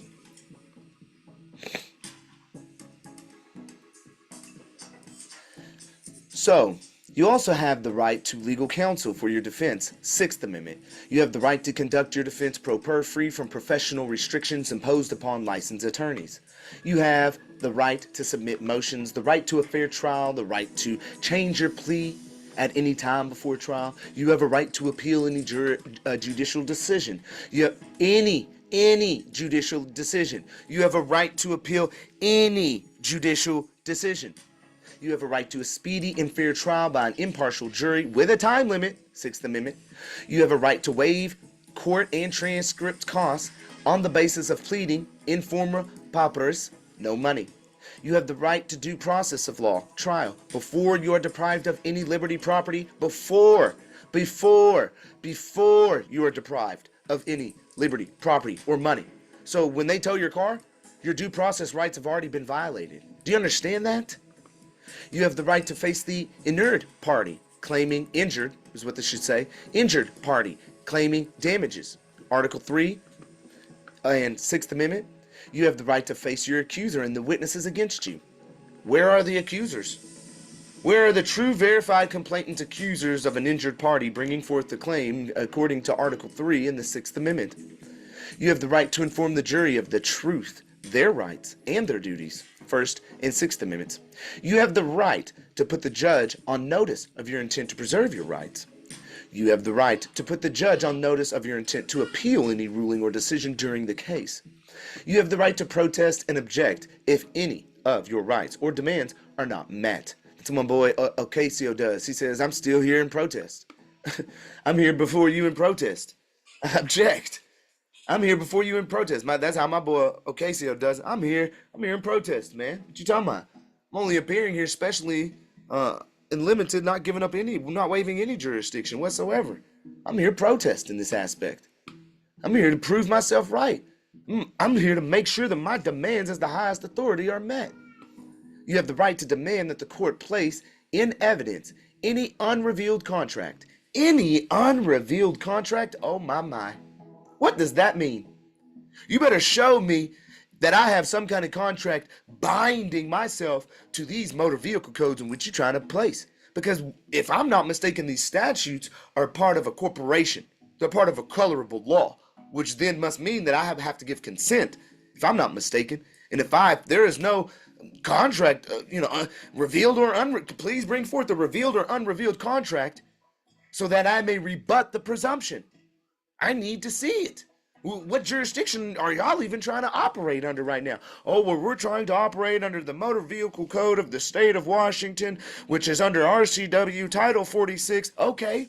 Well, if we're getting into that aspect, let's really speak then as far as RCW 46. Let me ask, am I required or mandated to get a driver's license? You know what I'm saying? Like statute, law, rule, or information being used against you. 6th Amendment. You have the right to challenge all relevant laws in this trial in terms of their intent, interpretation, fairness, enforcement, and whether they serve and protect the people in our community. You have the right to personal liberty under the 13th Amendment. What does that mean? Personal liberty? I think that means self-governing republic. You have the right to challenge the jurisdiction of this court. Yeah, we do. You have the right to an argument of recourse and remedy under UCC 1-103 and UCC 1-203. You have the right to demand that the code be construed in harmony with the common law. You also have the right to require a translation of any citation of law or procedure into plain English, meaning a legal brief. Okay? You're requesting a legal brief. As you can see, there are a lot of details and procedures to learn So if you are not planning to take on this level of preparation, get out. Or if you are simply wanting to minimize your exposure to the court system, then we would simply suggest using the strategy mentioned herein that stands on the Sixth Amendment and backs the judge into a corner of servitude. And for whatever portions of this guide you find useful, you would do well to learn those areas of choice frontwards and backwards so that they cannot be maneuvered. I don't know where this came from, but okay. We'll just do this to make it disappear. That was on. Someone's hacking me, bro. I'm hacked right now. They're in the back door open and shit. All right, so let's see. What I wanted to do real quick, too, is show y'all drive. If we come into right to travel documents, supporting educational documents, laws they didn't know exist. And let's all scroll down. Scroll ski. Come on. All right, load up. There you go. Load up. Yep, load up. There you go. Because I really need to get where I need to get. Thank you. All right. Oh, there it is. I'm going to do 150. Okay, good. There we go. Judges who become involved in enforcement of mere statutes, civil or criminal, that means quasi, in nature or otherwise is the quasi, act as mere clerks of the involved agency. These judges are nothing but clerks. Quote, their supposed court becoming thus a court of limited jurisdiction as a mere extension of the involved agency for mere superior reviewing purposes. You're reviewing your little policies and codes, which they formulated into statutes, which you think are applicable to you, because they say it's the law. Well, I tell you what, it's what's called colorable law. And when acting to enforce a statute, the judge of the municipal court is acting as an administrative officer and not as a judicial capacity. Courts in administrating or enforcing statutes do not act judicially, but merely administratively. They have no power over you. None. Let's get into one more before we finish out that little, or continue with this document. Public. Oh shit. Public. If I just search this public, it usually pops up. Let me see. Public. Oh no, it's not popping up like I wanted to. Okay, we'll do downloads. I got it marked. Let me see. Oh, it's not marked. Dude, quit playing.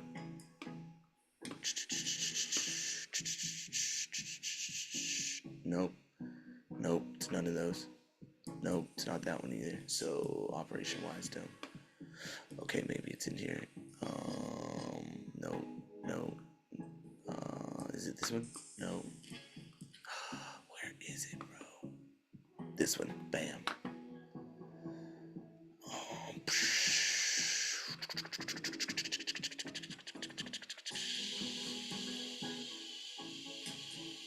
Here we go.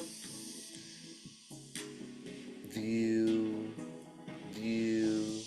continuous scroll. Government and public servants, officers, judges not immune from suit. Why? Because when we bring it up certain aspects and they don't act right, guess what we do? We bring in forth suit. Because why? Chevron's gone. Because why? Because they're nothing but a clerk. Immunity fosters neglect and breeds irresponsibility. They just lost their protection. Why do you think they just lost their protection? Because immunity fosters neglect and breeds irresponsibility to the people. That's why in that letter it literally says it's unconstitutional, the protections that y'all have. We're not defending you anymore. While liability promotes care and caution, which caution and care is owed by the government to its people. Government immunity. In Land versus Dollar, the court noted that when the government entered into a commercial field of activity, it left immunity behind. That means if you act outside of it when everything that I'm invoking gets brought forth, you lost your immunity. you can be held liable. The high courts, through their citations of authority, have frequently declared that where any state proceeds against a private individual in a judicial forum, it is well settled that the state, court, municipality, etc., waives any immunity to counters, cross-claims, and complaints by direct or collateral means regarding the matters involved. Wow. Who just brought this up the other day to me? Who just brought this up to me? Ah. The high courts through. Would you read that one again, Cam, please? Yes, one sir. more time. Yes, sir. Thank you. The high courts, through their citations of authority, have frequently declared that where any state proceeds against a private individual in a judicial forum, it is well settled that the state, county, municipality, etc., waives any immunity to counters, cross-claims, and complaints by direct or collateral means regarding the matters involved. The matters involved. Oh, that's who it was. It was Dan Edwards. Dan, are you still in here, Papa? He is. I am.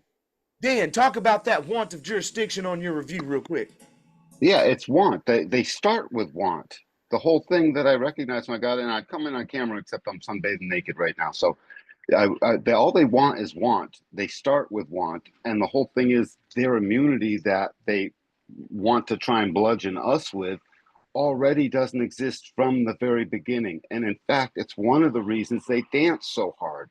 So the more a person stands like in a certain comfort zone before them, striking them with, oh my God, the more they dance around their lack of immunity because they actually know it. They start out on immune, essentially. The moment they disregard your very first judicial request, the moment they disregard the very first thing you say, their immunity starts to be chipped away at. And so the qualification thereof, it can't stay in place. I think I'm addressing what you're saying, Cam. I'm not sure.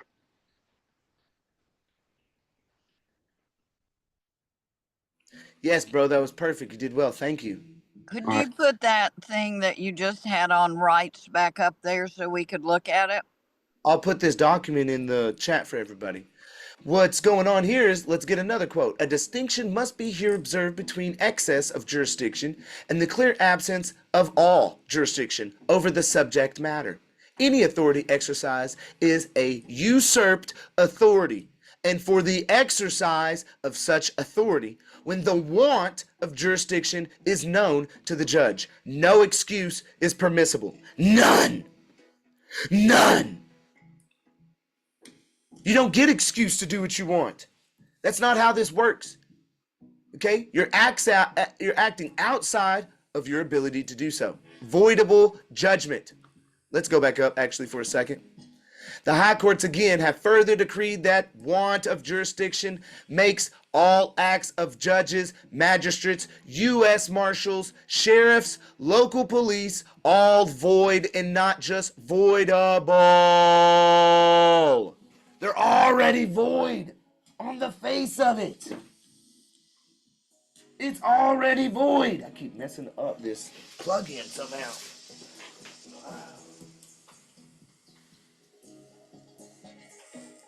So to get to that point, just for clarity for all of us, that's when we are on special appearance and invoke and reserve all of our rights. That is what determines their want of jurisdiction right there on the record?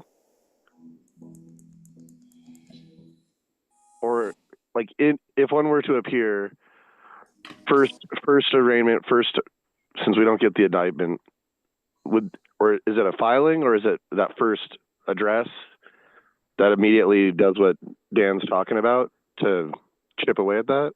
Yes. Were you with us last week for the Brusky script? Yes, sir. Yes, sir. All of those aspects need to be put on the record, okay? All of them. Because when they're disregarding all those and not bringing forth any answers, especially with a judicial notice being put on the record, they're in total violation, bro. And all of it is in want. So when they, like with Joe and his son Eli, all of it was in want of jurisdiction. So appealing it is easy dismissal with recovery of all fees. Because it was a complete railroad of the situation. There was no justice. It was an injustice of allowing them of Eli to go through the process. Okay, so let me see. Boom. And then I need to do, I want to do just like that one. Boom. Okay, so then we getting back to it. Now, here are a few general psychological tips. You are Mr. Nice Guy, always polite, diplomatic, and courteous, and if you lose your temper or clean language, you lose the case. You are a very smart sheep going into wolf territory. I'm gonna growl on them, bro. You on them boys. You can say anything you want in court under the First Amendment, but the more you say, the more you risk. Better to ask questions. Uh-oh. Ping pong. Put all liability back on them. Put all the liability back on them. And whenever a judge hears something from you that blatantly challenges or threatens his or her position as a judge, you risk the contempt of court charge. 3, the judge and the prosecutor are working together against you. You will see how they will cover each other's butts. 4, whenever the judge or the prosecutor is overly polite to you, it means that they want something from you very much. Beware. They are probably wanting you to agree or to say something that gives away more of your rights. A dead giveaway is when the prosecutor proposes a motion that speaks very fast that you cannot comprehend. Because I don't stand under nothing, you dig? The judge will always try to make you believe that you only have the options that he or she is presenting to you. Man, that just makes me think of this dude I was talking to, John, down in Oregon. I don't know if he's in here, John R. down in Oregon, but boy, that makes me think of you so bad right now. Do not trust for 1 millisecond that the judge is telling the truth or quoting the real law. You know better. The judge and the prosecutor both know that, and although the hearings are taped, or at least they should be, only the transcribed written record is admissible as evidence in later hearing.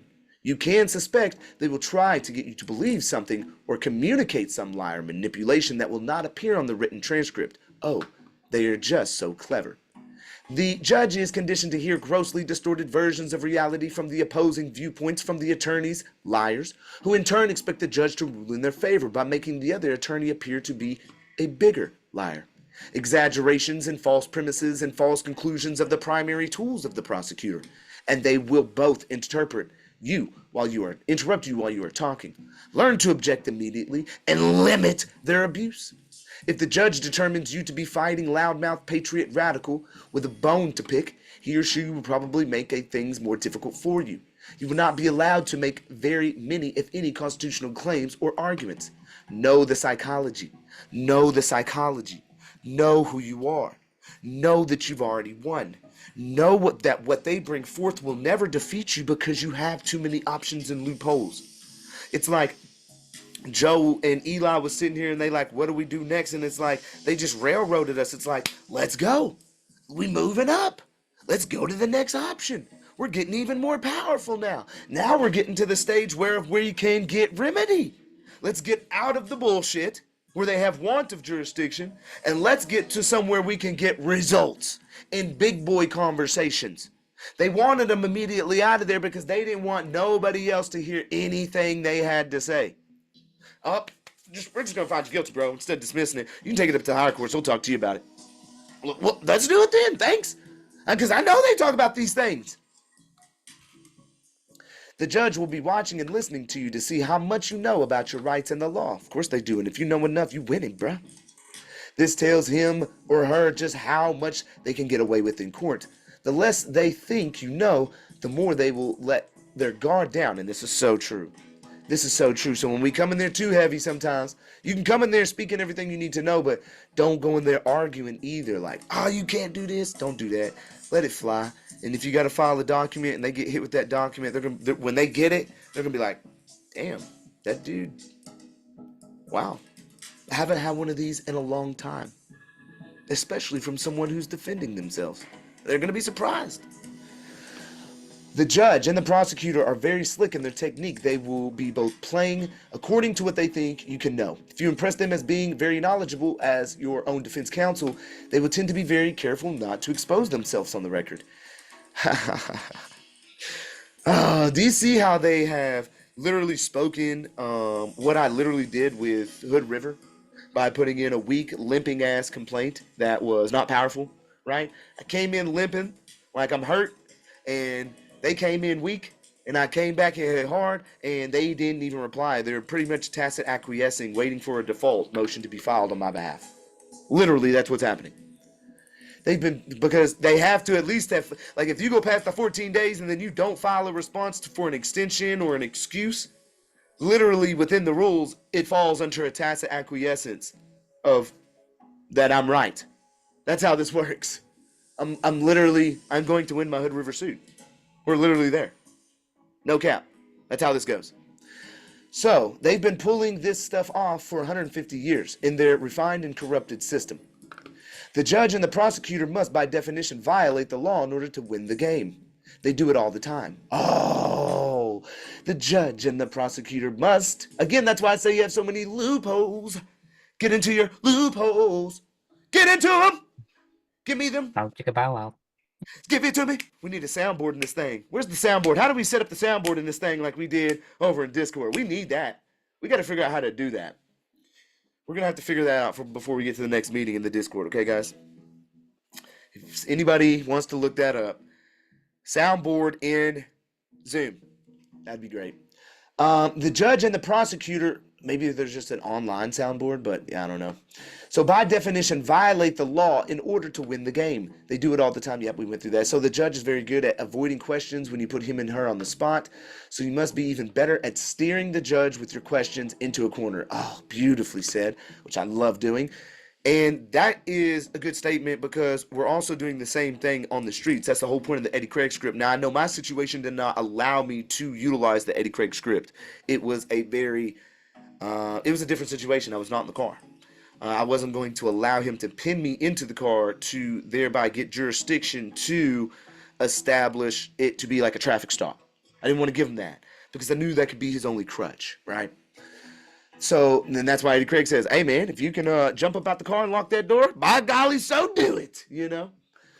The judge will try to convince you that you are in some regional court of statutory jurisdiction, again, traffic law, municipal, whatever the motor vehicle code is for us over here in Washington, Title 46, RCWs, or some other such nonsense. This is entirely false in this case, and the court is opening under, what does that say?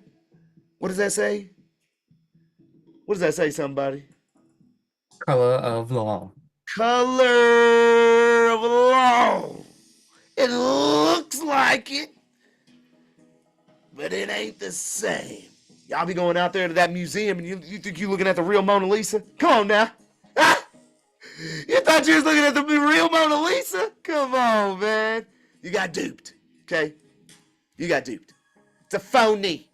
It's a fraud. It's a fake. It's got no power because it is using another name for its obvious admiralty military jurisdiction. Just look at the gold fringe on the flag. It is also fraudulent because it is operating outside of its geographical venue, like Sean was talking about. That 10 square miles that old Brandon Joe Williams talks about in the District of Columbia. They ain't got much land. Defined as the, oh, it even says it. 10 square miles region in the District of Columbia. The only 3 legal jurisdictions allowed by the Constitution are summarized below with their respective basic properties: common law, equity, or admiralty. Now, the types of penalties in the criminal, criminal, civil, criminal. Excuse me. Get some water as well.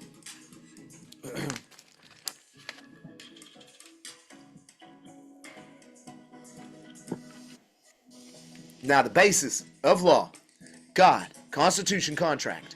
God, Constitution, contract. International contract. God, constitutional contract. International contract. Compliance with life, law, liberty, pursuit, compelled performance, required proof of crime, injury, party, violated contract, violated international contract, Colorable means phony, bogus, and not genuine.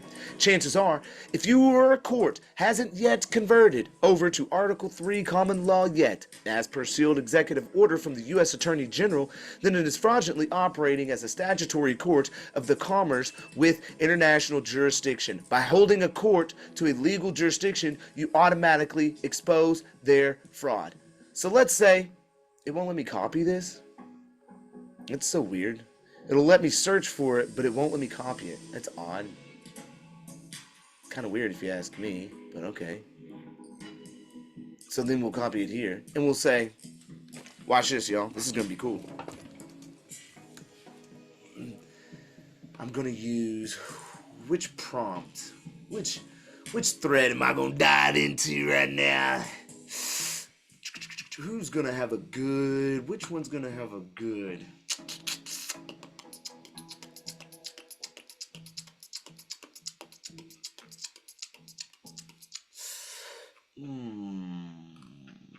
Nope. No, let's see.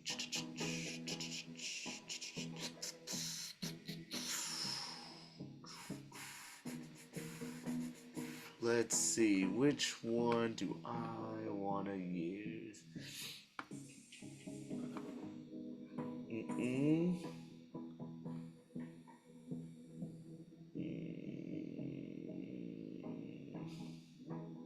I don't know which one I want to use.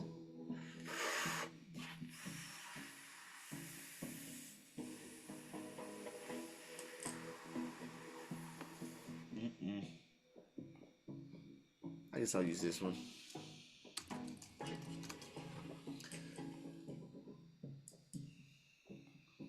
Develop. Use that one. Use that one right there. That one. Use that one.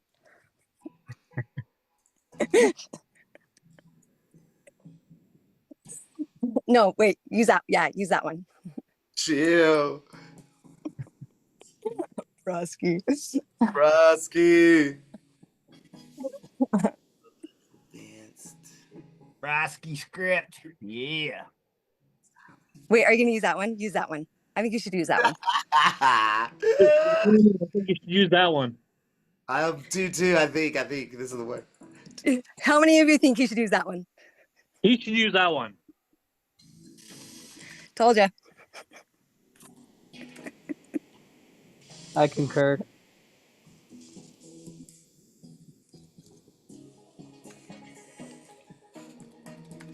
Hey, if you guys watch some entertainment, watch when my dog goes up and my fish and my dog fight each other. It's funny as fuck. They do it all goddamn night long. You're not there yet, but you'll see him up there. You'll see him. I was worried about your aquarium glass, man. The guy was hitting it. I know. I'm worried about him breaking his fucking teeth on the glass. Is your dog asking for the fish's ID? Yeah, right. No, they don't ask for each other's ID, man. Oh, They go that was a good one. That is pretty much what's going on right there. That's pretty much how that is. Amazing. Yeah. Dog said, "Fuck your glass." Fuck your glass. Yeah. Yeah. Fuck your couch. Fuck your couch. Rick James, bitch. Let's get to I develop. love you guys. Okay, shoot Hey, it. Cam, we need to make those stickers. Fuck your glass. Messed up, bro.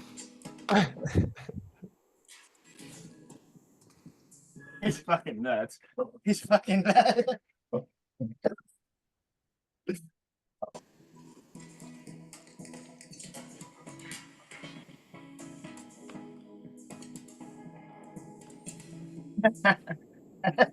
What's up, Cameron? What's up, Lynn? How you doing? Working, Papa. Hey, I'm so proud of you, man. Thank you, Papa. I appreciate it. Sent by the Creator to change the world. Thanks, Papa. I'm I getting it. second that emotion. Over and out.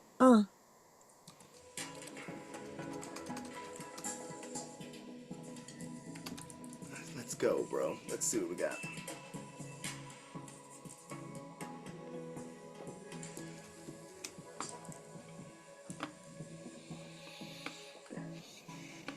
Notice and writ of abatement. Notice and writ of abatement. In the interest of upholding Article 3 judicial power and challenging any colorable, non-genuine proceeding. The introduction and premise. Comes now the undersigned in propria persona, especially and not generally, to abate any and all instant proceedings upon the ground that this tribunal, by operating in a colorable, i.e. phony, bogus, and non-genuine fashion, is acting outside the judicial power vested by Article 3 of the Constitution of the United States of America, where any court functions without valid constitutional authority and or under a mere commercial or administrative venue, said proceeding is subject to immediate abatement for want of jurisdiction. The colorable proceedings and operative fraud. The term colorable has long been understood to signify a mere appearance of authenticity lacking genuine legal force. In other words, colorable courts or colorable proceedings are not anchored in authentic constitutional jurisdiction. It has been propounded in certain executive directives and by multiple legal commentators that many so-called courts have yet to convert formally to full Article 3 common law venues. Instead, they may be operating sub rosa under international commercial jurisdiction or in quasi-administrative capacity, thereby defying the essential requirements for a court exercising the judicial power of the United States.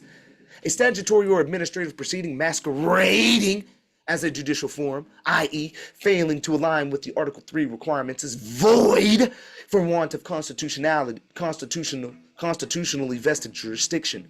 Such a proceeding is properly described as colorable because it appears to be lawfully constituted, yet is phony and unauthorized. Basis and purpose of abatement. Abatement is a procedural vehicle to halt or stay an action that is improperly before a court. By this notice and writ of an abatement, the undersigned directs attention to the following jurisdiction and procedural defects. A lack of genuine Article 3 status.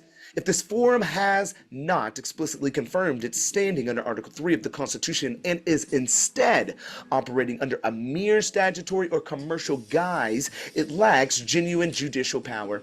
Colorable venue in law and fraud, where the court premises its jurisdiction on colorable statutes or silent presumptions, which I am rebutting here forth today. It is fraudulently concealing its true nature as an administrative or commercial entity, which cannot bind a living individual under the constitutional common law. Oh, you're listening now, ain't you? Oh, y'all are listening now, ain't you? Absence of valid judicial authority. The undersigned invokes the well-settled rule that a judgment entered by a court lacking jurisdiction is a nullity. It's not voidable, it's void on its face. Void ab initio and subject to collateral attack at any time. You ready to go get him, Eli? Joe, go tell Eli you ready to go get him? He's ready. He's ready. Can you repeat that? Let's make a claim. You can see that through Northern Pipeline construction. A court lacking jurisdiction cannot render judgment but must dismiss the cause at any stage of the proceedings, which it becomes apparent that the jurisdiction, I mean, all your footnotes too. They gonna get into this and be like, when they see this one, they gonna be like, yeah, bro, let's skirt. No low prosecute. You talking about, y'all ain't seen this one come out of Cam after Wisedome before, have you? Nope, this is new.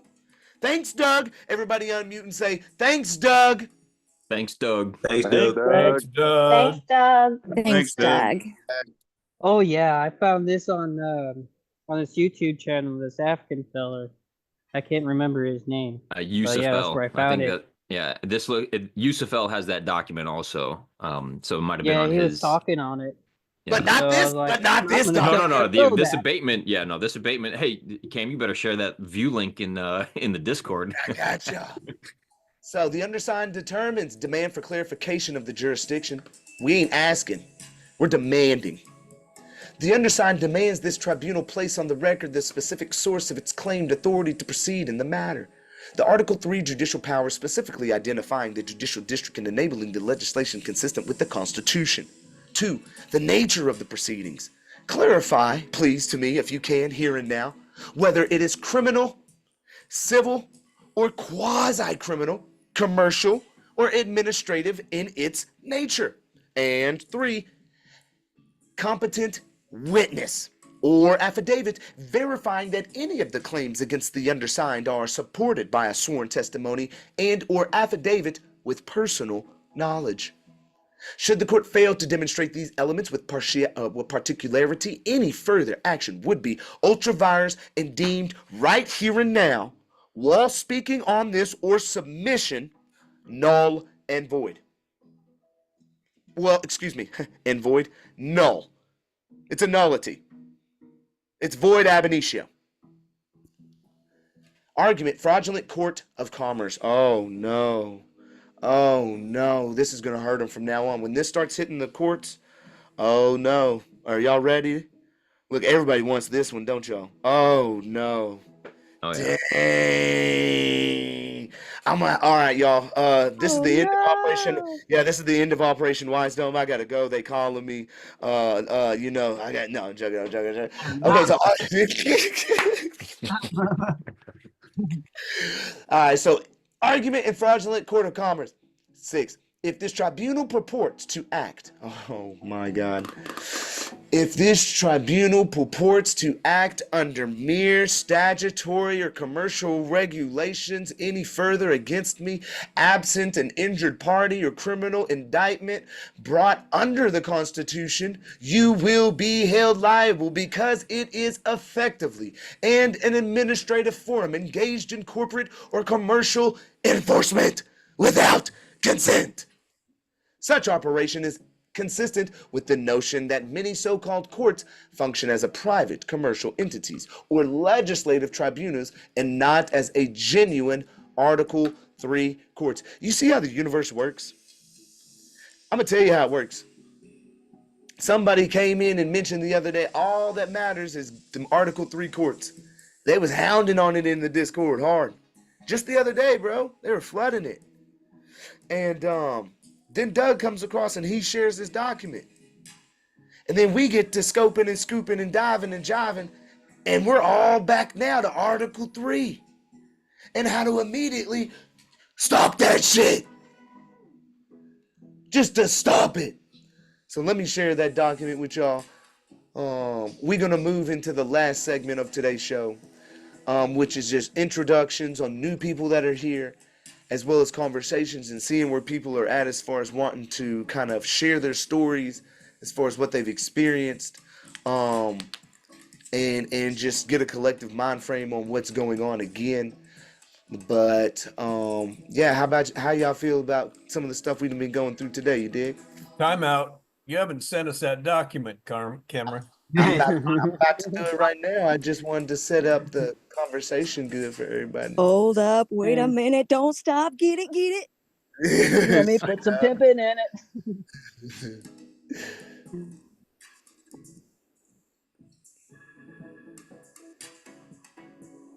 Yeah, I just wanted to say too, Cam, that what you just went over there. I've had 3 judges in the Eaton County tell me that exact thing. Oh, it's a statutory. Yeah, statutory jurisdiction. I was like, all right. And we've been Motion just trying to figure out. And we've been just trying to figure out this whole time what's the right approach. Right. So I asked to, dismiss, and she denied it. And I was like, on what grounds? And she just dodged it, and then immediately had me escorted out of the building by 4 to 8 police officers per visit. So, wow. Yeah. They can't. Yeah, they seemed can't have legit, that yeah. question Yeah. statutory colorable law.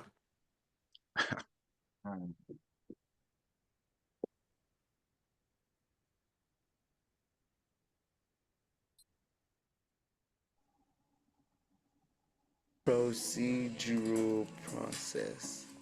Now, what I'm going to do too is for this perspective of what we just went through today. If I'm not, I'm okay. I'm unmuted. Yeah, is I'm going to throw this into the deep research. Okay, and gonna have it work for. It's probably work for about 15-20 minutes, and it's going to give us a detailed step-by-step process. Hopefully, we'll see how it comes out. I just started using this other method with ChatGPT, which is called a deep research. If you want to just see how it kind of works real quick, I'll show you. It's pretty cool. What do I do? Just Google Chrome. Do I just do this one? I don't know. It's not really. I don't know which one to show. I'll just do this again. And what it does is it asks questions. So if I ask it a question, then it'll ask me questions back now. Jurisdiction, are we focusing on the federal courts, state courts, administrative courts, or a special venue? Let's just say we're focusing on the lower administrative traffic courts. Let's just say we're doing that for ease right now. 2, legal basis. Are we applying this abatement in the context of traffic? Yes, traffic. Traffic. 3, enforcement methods. Are you looking for a process that includes motions, affidavits? Yes. All of the above. 4, intended outcome. Is the goal to dismiss? For sure, 100%, 1000%. Now, what's amazing is that ChatGPT didn't used to do this, y'all. I used to literally have to go back and forth to get these type of results that I'm about to get through this deep research. It was just kind of training. And then beforehand, we didn't used to be able to have the code, you know? So I would have all of the words, but then I'd have to come through and do all the formatting to make it look all pretty like this. And each person's formatting would take me at least 15 minutes just to get it looking pretty, you know? So things have advanced so quickly since, what is this, Troy? When did we start? Jack, when did we start? Oh, what, like 3 months, 4 months, maybe? It ain't even been no, it ain't been 4 months yet. Yeah, I think January. Yeah, man. First or so, around there. Yeah, it has grown so fast, and we have moved so quick, and have learned so many new things to apply. So you'll see it's starting its research, and it'll do its thing for a little bit. And as it's doing its thing, let's get to doing ours, right? So again, y'all talk to me. Y'all tell me. Yeah, talk to me now. What y'all got going on? I got a quick update. All right. Mine is just the Kentucky officer that I flipped off while I was driving. You know, that case got dismissed in the county court, and so it's now it should be proceeding in the federal court soon. I'm waiting to hear back from that judge. But I found out when I was trying to serve him a waiver of summons, he is a narcotics officer. So if I call you, Cam, saying I'm in jail for narcotics, I'm gonna need your help because I don't fuck around with drugs at all. Okay. Okay, we'll be there for you. But I got a camera on my car when I go to bed at night, so that way hopefully there'll be evidence. Hey, Cam, can you put all these Zoom meetings on YouTube so I could watch all the ones that I missed? Some of them we can put up. Some are not going up on YouTube for specific reasons, privacy reasons, just certain topics that we're not going to put out to the public for certain things that just we brought up. So not all of them. This one will probably go up, but yeah, not all of the Wisedome meetings go on YouTube, bro. That's why you got to be part of Operation Wisedome, you know. So that's the point of it, you know. Get involved. Yeah. So I'm here when I'm not working. Yeah, who do we all got here for the first time?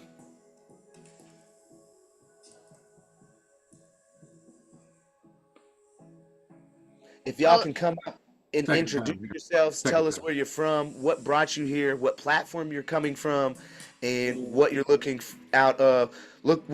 forward to getting out of Operation Wisedome, because it's not me, it's everybody. So what you're looking to get out of Operation Wisedome, yeah, introduce yourself and all that. Come on up. Well, this is my second time in Wisedome, but you didn't do the introductions last time. So I'll go ahead and introduce myself now. My name's Lyra Blair. I'm Jocelyn Aria on Discord, though we're going to have to fix that later. I started because of 2 years ago, I got arrested for failure to ID when I was initially pulled over for not having registration on my vehicle. And this last September, I got that dismissed in the interest of justice. And not a month later, I got pulled over twice within 2 days. And so I'm battling court proceedings with that stuff now. And I just had my trial last week the 27th, and that was totally kangarooed. I did record it and everything, which is not, I know it's not a lawful recording, but I can use it to go and do depositions and stuff later on when I go after them. But I am currently in the appeals process, which Cameron, you are awesome. I thought I did a pretty good job, but with what you did with it, that was phenomenal and so much better. I appreciate that so much. You're So welcome. yeah, that's where I'm sitting. Slick, let's go, baby. Yeah. And thank you, Blair. Oh. You brought up the other day in Michigan that law that says that they can't take your license. Well, I called the secretary. Yeah, I called the Secretary of State yesterday and tried to put in a complaint. Right. So the lady's like, "Oh, okay." Went over the thing, and she's like, "Oh, okay. Well, let me review your record." You know, I'm like, "Okay." So a couple minutes later, she ended up transferring me to the court itself.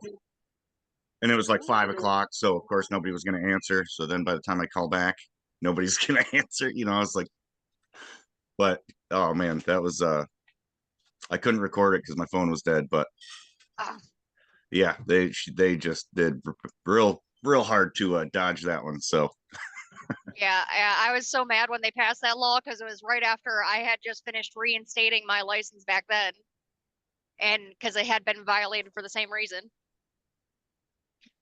But yeah, no, it's awesome. yeah, they were real harsh on dodging it too, because I used their wording right. I was like, well, look, you know, when they issued that order, they knew or should have known or had reason to know that they can't do that. Yep. And she was like real quick to oh, let me look at your record real quick, and then you know, I'll get right back to you. I'm like, okay. And then a couple minutes goes by, and then you hear it click over. And she had literally, the Secretary of State had literally transferred me to the 56A or whatever district court. You know, I'm like, well, think about what that of course says. it was closed. So yeah, it was. Oh man, it was kind of amazing. But so thank you for that. How connected are they? Anytime. Oh, hold on 1 second. So, who else is here for the first time? If y'all can come up and introduce yourself, we want to get through the rest of introductions just real quick, and then we can kind of move on to see Your more destination is on the right. and people sharing updates. Yeah, if I could speak. Yeah, please do. Yeah, sorry, I'm just getting to work right now. I don't normally work Saturdays, but I'm from Minnesota. I'm from LA originally. I see I always wearing the LA hat. Yay, yay! Go Dodgers! And I used to live by Dodger Stadium. Cool. All my family's still from there, but I'm in Minnesota right now. So if anyone else is in Minnesota, hit me up. I've been wanting to do this stuff, you know, a sovereign citizen, the sovereign state citizen, as we used to call it back when I was in high school, with Richard McDonald. Okay. And I went to his house. I don't know if you guys know Richard McDonald. I went to his house back then. He had a little course for $1,000, but you know, we were broke. We couldn't afford that. That seemed like a lot of money back then. Yeah, he's an OG, bro. Fucking awesome. Yeah. Oh, Yay, Richard McDonald, right?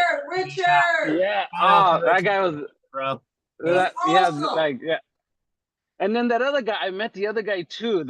He had a long beard. I already forgot his name, but he was another OG. I didn't realize that was him. But he came to the house at the exact same time. But so I never did anything with it. And then years later, you know, everyone always, you know, pushes against it. They say it's no good, and life got too easy where I didn't need it. I still very comfortable as a slave, you know, but I just hate seeing all the injustice, and you kind of want to get your power back. So I thought, well, if I would have kept studying back when I was in high school to now, I would have probably understood it, you know. So that's what I'm doing right now. So before I get in trouble, I want to learn all the court procedures and understanding it. And I came across you guys, and it's been amazing. I've been to a couple Wisedomes, but I haven't been able to really introduce myself. I usually kind of show up late, so I apologize about that. Yeah, you creeping in the background with all the info, Yeah. all the McDonald info. You got it all. You Yeah. just in the background, like come Yeah, up I'm and just speak. learning. You know, honestly, it all goes over my head, so I don't really get a comment. You know, so I just try to learn little by little till eventually I kind of get on your guys' level. Then I can kind of get involved in the conversation. You know. Sure. But yes, I appreciate you guys. I am going to Texas, so I'll see you guys there. Whoever's going. Let's go. Yeah, I got it. I Showing got up it. in Austin. Let's go, bro. Yeah. Should be fun. Should be fun. And I got your book, so I just got that. I'm gonna. It showed it's shipping. So now I don't want to waste any time with the information. Back then in high school, $1,000 was $1 million. But now I got a job and I'm working, so now I can afford to pay for my education a little better. So I try to take advantage, and most of it's free out there. So I Yeah. appreciate what you do. I know you lost your job, so I want to support you. So Thanks, that's why I made bro. sure to get your book and all that stuff. Thanks, bro. I appreciate that, man. Man, it's gonna be exciting to see you, man. You gonna have to, however you're coming, you better bring some of that McDonald's stuff. Yeah, all that's on YouTube now. Yeah. Okay, cool. Super glad to have you. Yeah, very glad to have you, man. Thank you. Who else is here for the first time? Y'all come on up and introduce yourself, please. I want to see your beautiful face. Hey, what's going on? Hey, what's going on? My name is Douglas. Hi, From Douglas. Los Angeles, living in Georgia now. And Welcome, Douglas. thank you. First time in Wisedome. I've been like checking out the Discord lately, and I found Cam on YouTube. And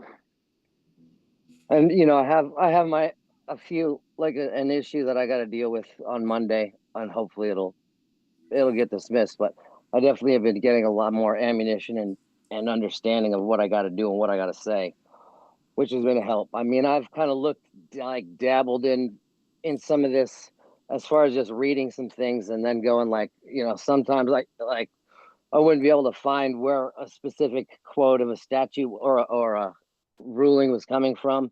Like I'd read the whole thing and be like, that's not even a real, it's not even a real site. Anyways, it can be confusing, and I've probably been led down a few different rabbit holes that I didn't need to go down. But Keep it simple. yeah, I mean that's the thing, right? Is that the truth is simple and lies are hard to follow.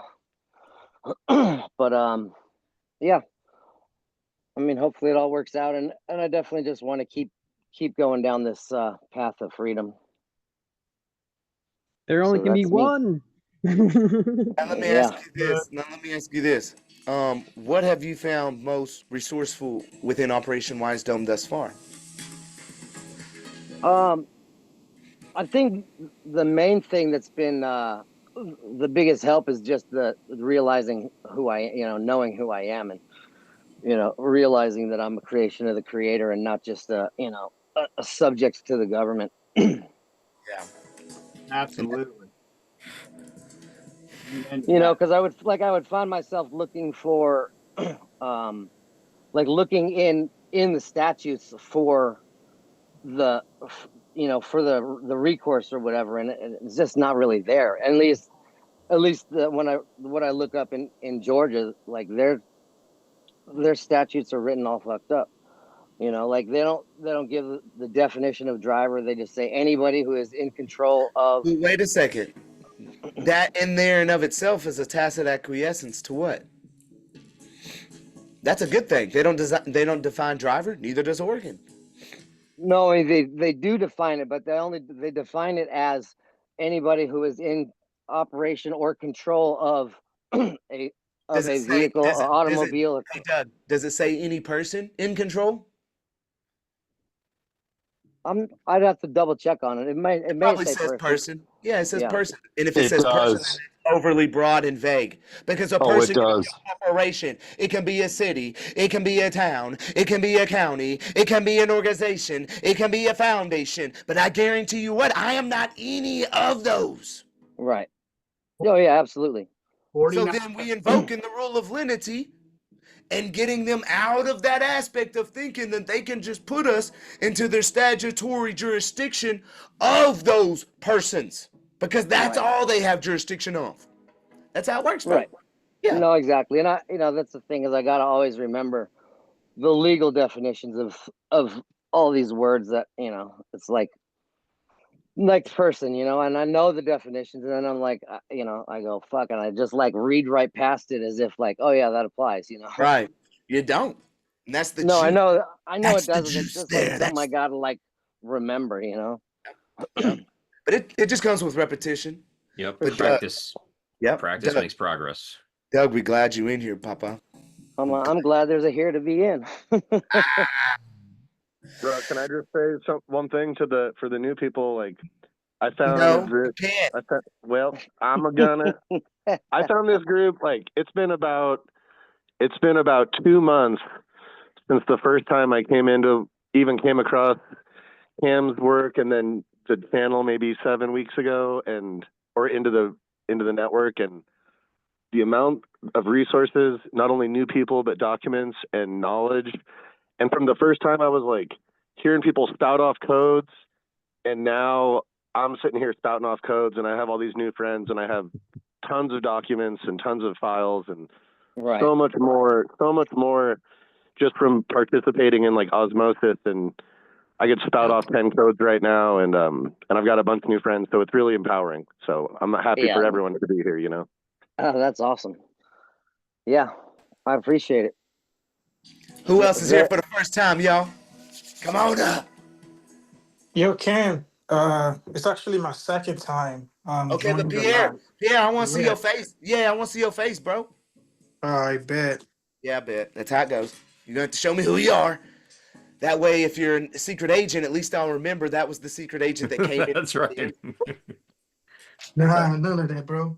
Okay, What's good. up, guys? What's up, Pierre? All right. How you been? But yeah, man. I met you on Instagram, yo. I saw one of your posts, a wheel that you post, and I've been following you since. It's about 2 months now, I think. Whoa, you've been Yeah, in the shadows, bro. What the hell? yeah, I'm in the Discord group too. I just been, paying attention. And the main reason I got into it is because I feel like I was just a target on the road. Every time I'm out there, I just been getting fucked with for no reason. So, and yeah, I joined the group. I met Doug to you. Doug been sharing a lot of information with me too. I got the script and I've been practicing that.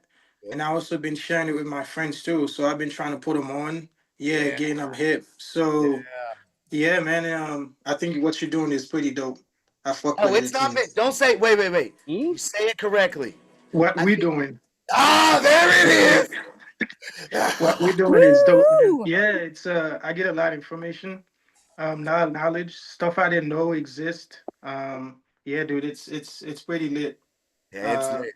Yeah, man, I like it. I like it a lot. And I also wanted to talk to you about some personal issue that I have going on. Okay. So me and my lady had a little argument. Wait. Not now. Not yet. Not now. Not Yeah. yet. Yeah, not yet. Okay, who else is here for the first time that wants to come through and introduce themselves? And we'll get to you, Pierre. Don't trip. Yeah, let's connect. I just want to get through a little bit more new people to introduce, and then we can kind of go into that. I ain't tripping. Appreciate you, man. Pierre. Thank Welcome, you. Thank Pierre. you. Yeah. Who else here for the first time? Come on up and introduce. I know there's a couple more. Quit being shy. Quit playing in the background in the shadows. Just come on up and introduce yourself, please. No? You don't want to? Okay. How you doing, Zeke? We haven't heard you all morning. You just been hiding in the background too. I'll go. Okay. But Dom's up now. But okay, go, Sarah. There you go. Sarah. What's up? I'm Yo, Sarah. Wait. Sorry, go ahead. Wait, yeah, let me explain everybody about Sarah. Okay.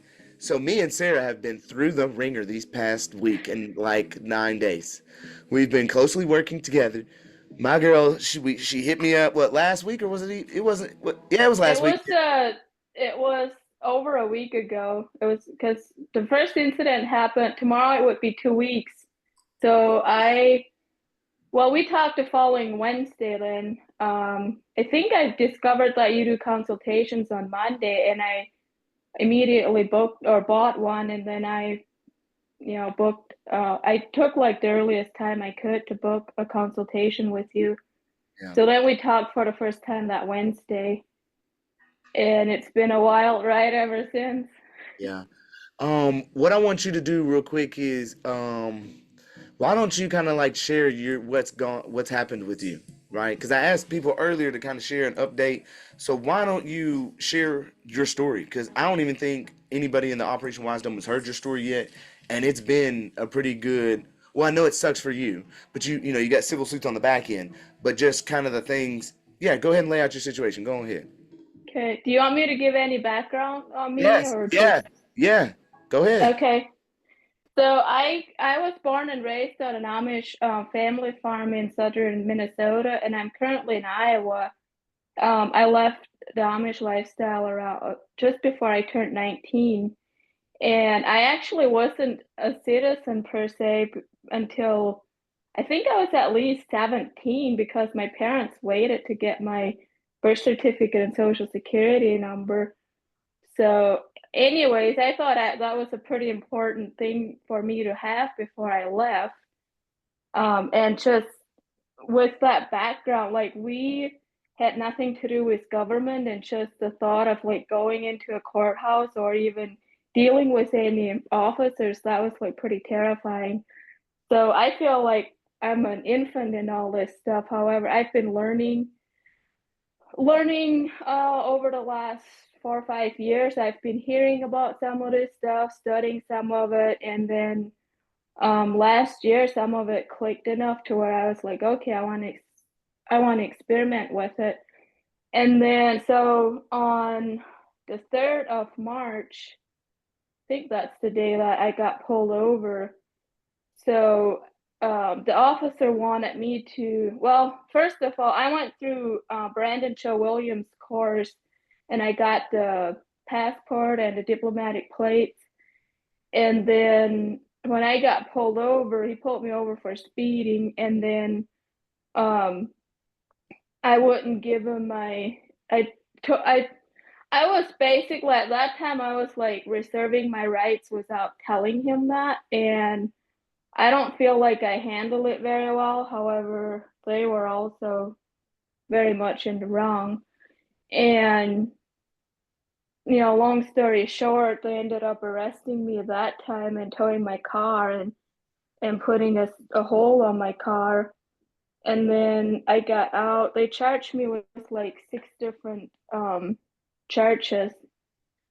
And then, so then I talked with Cameron on the following Wednesday, and then just on Monday night, I got pulled over again. I was using somebody else's car, and then I wanted to practice the Eddie Craig script because I discovered that after my first incident. And the guy, he recognized me from the Sunday before, and he still like wanted my information, even though he knew who I was and knew that I'm not a criminal by any means. And I thought about just complying, and at the same time I wanted to use that opportunity to practice the Eddie Craig script. So I started that, and I don't think I even got to the 3rd question until they broke my window and drove me out of the car and arrested me. So then I talked to Cam that night too. So it's been a pretty crazy. No kidding. Yeah, it's been a crazy freaking week for you, girl. Well, keep going. Keep going about the lieutenant and the tow and all the work we did on that aspect. Oh, so my car. So then they towed my friend's car that night as well, and so when the officer, he like called for backup right away. So they had like surrounded my car, you know, trying to see if they can get into the car because I told them I wasn't getting out, and I had locked all the doors. And I was sitting. I was already sitting in the back of the cop car, and I saw another guy show up. And then I asked the officer if that's his boss, and he was like, "Yes, it is." And I was like, "Well, I want to talk to him." And he said that I can talk to him in the jail. So after I was in the jail, he came and talked to me, which I had a nice conversation with him. And he told me that he had talked with Cam.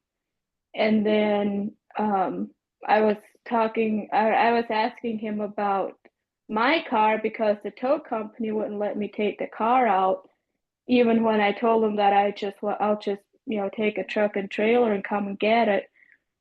And they're like, oh, they can't do that without word from the sheriff's department that it's okay. So I told the lieutenant he better call the sheriff's department, because Cam and I have both reached out to them last week about that, and I felt like they were just giving me the runaround. We never actually talked to the lieutenant until this week. And then so then I just, since he was there, I took that opportunity to talk with him about it. So I asked him if we can just go with truck and trailer and pick it up, and he was okay with it. The only thing he still wanted me to do before I get it is to get it registered. And I explained to him, I was like, I have my registration, I have my private plates, I have my DOT number. I'm like, and that was stolen by your officers. And I asked him if I can get that back, and he was like, well, that's up to them. And he told me that I still have to get it registered through the county. And then when he told me that I can get it without as long as I do the registration, then I told him that he better call the tow company and let them know, because they seem to think that there's a hold on it. And then he was like, well, that's up to I think it's Deputy Horn. And I was like, well, then you better let your deputy know about that. And he was like, no, you can tell him. So the next day I called the tow company and I told them that the lieutenant told me I can just have them tow it to my place, which I got that from I have a friend that has a tow company in Minnesota. So that's what he recommended doing, because he's like, they legally can't keep it if you pay for the fees and have them just tow it out. So I called them and told them that I talked to the lieutenant, and he said that to just have you guys tow it here. And then she was like, oh, who did you talk to? So I told her. So she was like, well, let me call up there. So this was on a Wednesday. She had already called them the Friday before that, never heard back from them. So I started getting frustrated, and I reached out to Cam and asked if he'd get on their ass about it, because they were just I felt like they were just giving me the runaround on it. And then he told me that I have to call the lieutenant and have him release it. So I called up to the sheriff's department again, and they knew immediately who I was. I didn't even tell them. They're like, oh, it's Sarah from last night. And then so then they went and got I asked for Lieutenant Haley, and then they went and got him, and I heard that they talked to him, and they were like, do you want me to tell her you'll call her back? And he actually took the time to talk to me, and then he was like way nicer and just singing a different tune by then. And I told them that, I talked to them like you asked me to, and they still think they gotta hear from you. So will you call them and have them tow it here? Because I was like, I don't want to keep, have the bill keep going up. So he was like, yeah, I'll call them. I'll call over there and I'll call you back.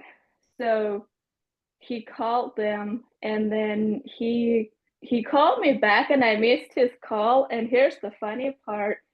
He calls Cam right away and talks to him, and he acted to Cam like he didn't have the right number for me. Well, I just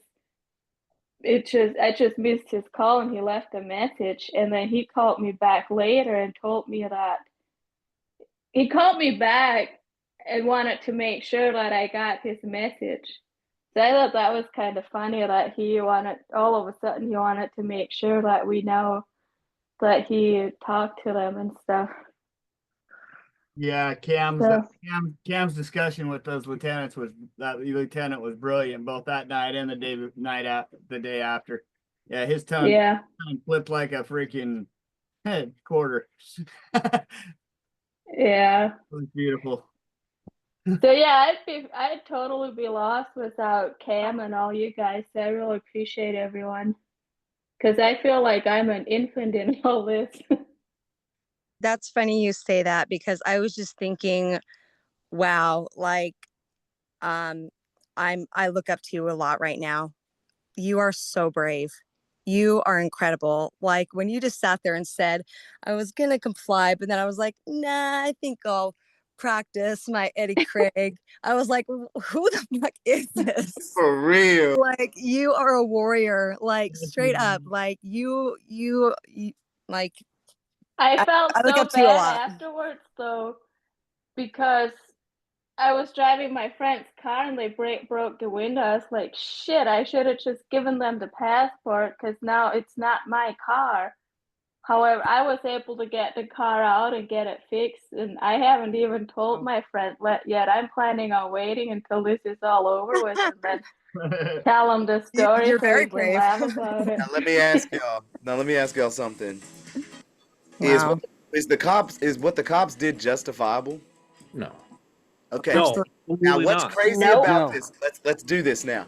Now what they did is they prejudiced Sarah before she was even able to give up anything to them. That's number one. So the car's valid. That's number one.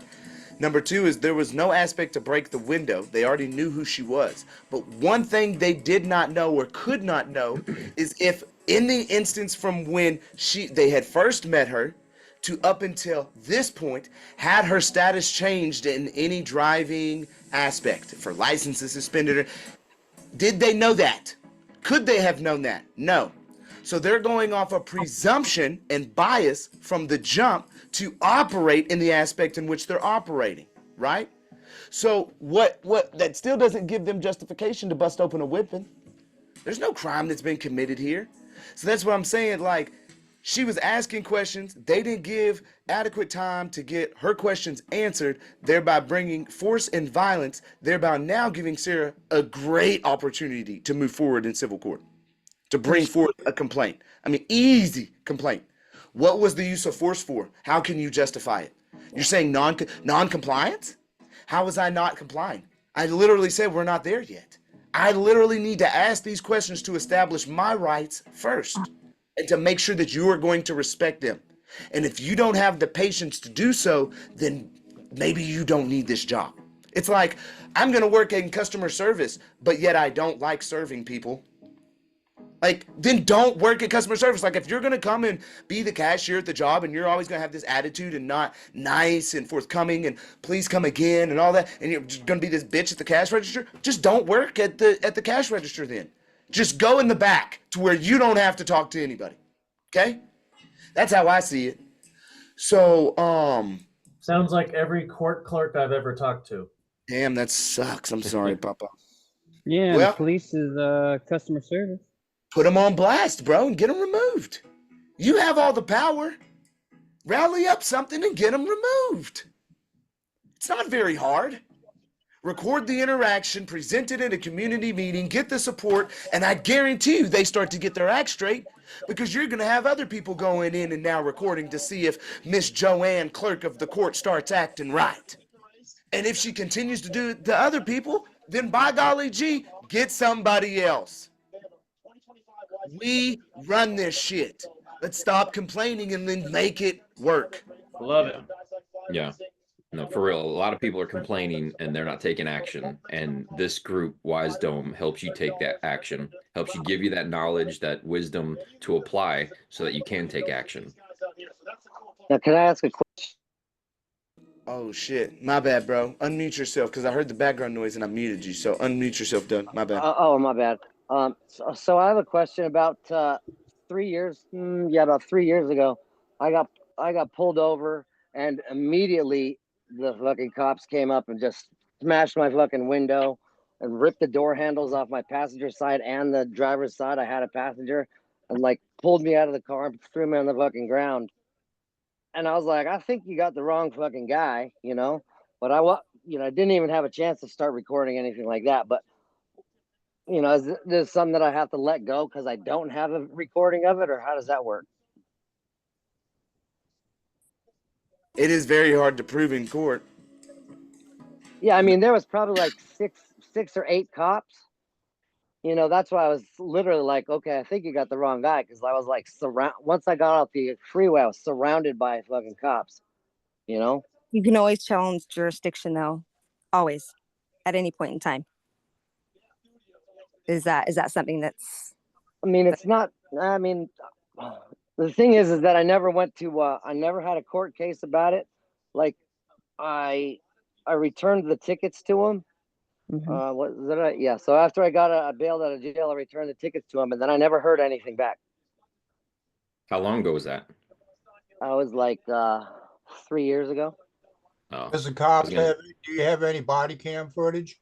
I didn't have anything because I didn't even know about, you know, like requests or anything like that. So, and I don't know how long they keep that kind of footage.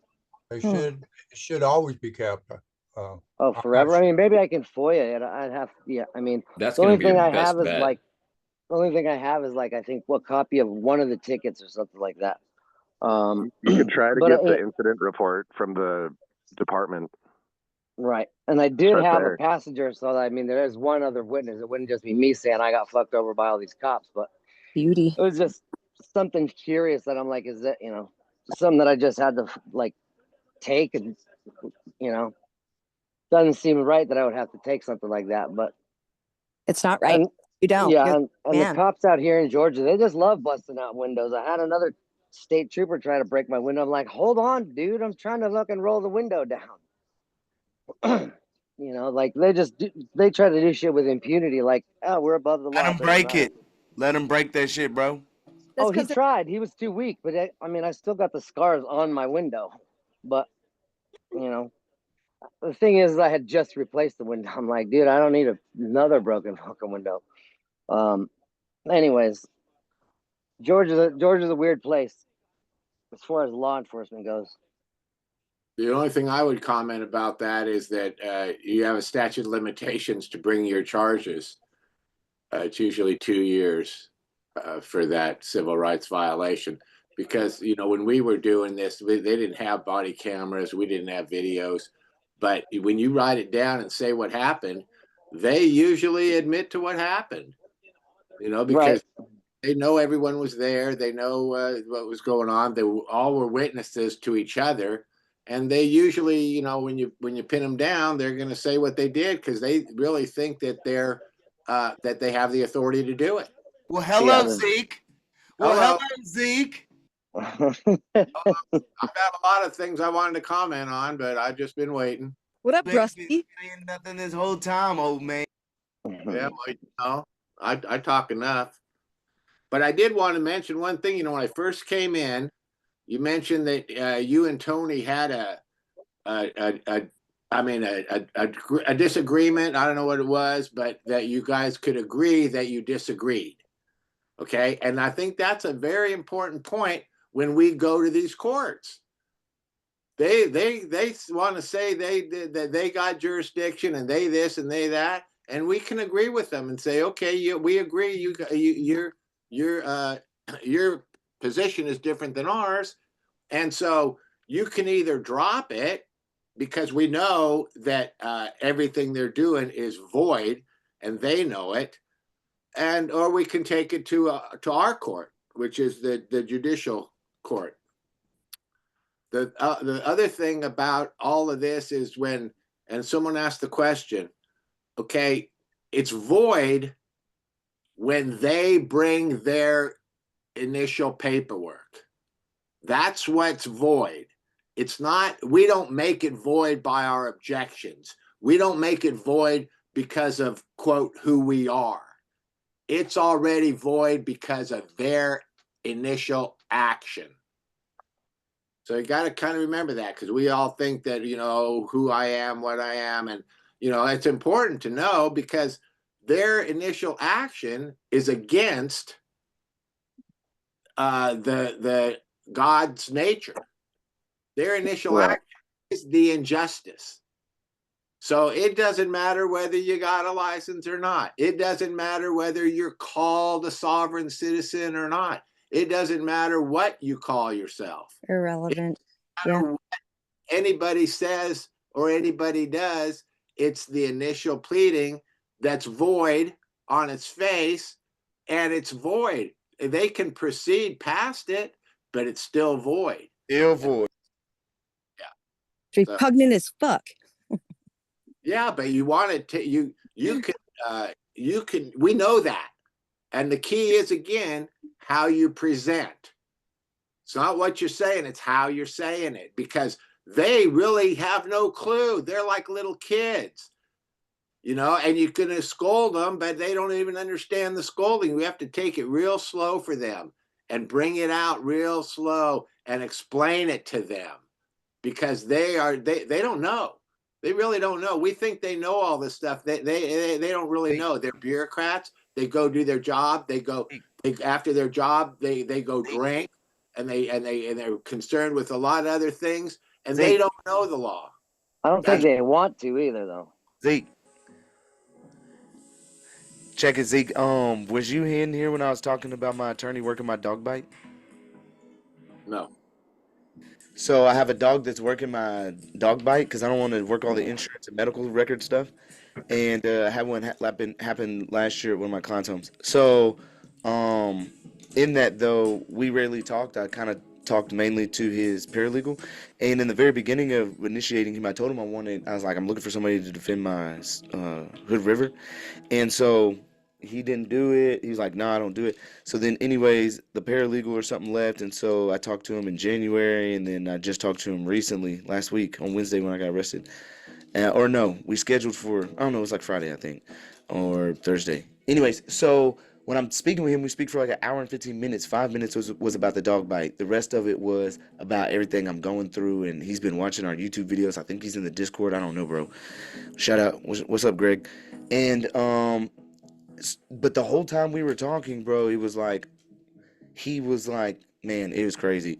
One of the things he said, though, that really stuck out, bro, is he said, Cameron, you're making me remember things I forgot.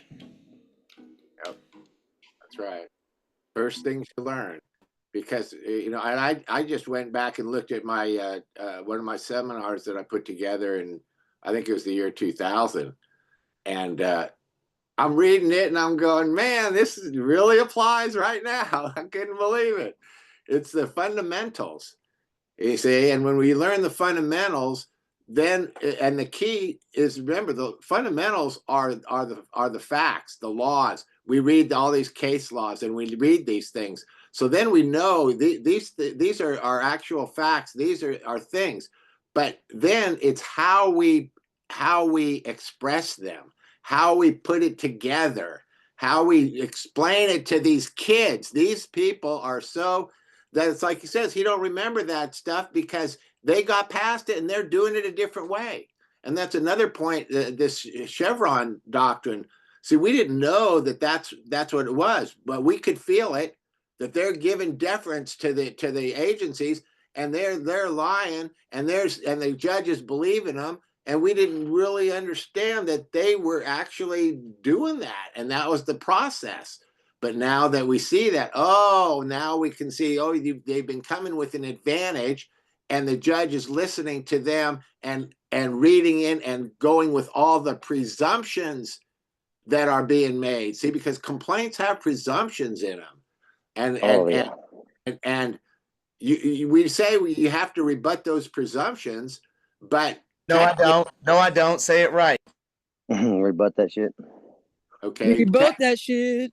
Technically, though, those presumptions are not enough to give the court jurisdiction to proceed.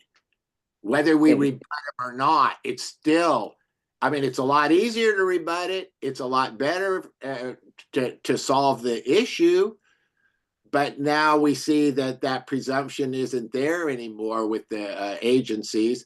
And then we're also going to realize that the attorney, the district attorney that's moving he's also acting on behalf of an agency.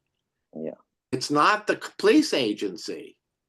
He's acting on behalf of the district attorney's agency. Okay, and that's the agency that's been blocking us from getting into the Article 3 court, the judicial power.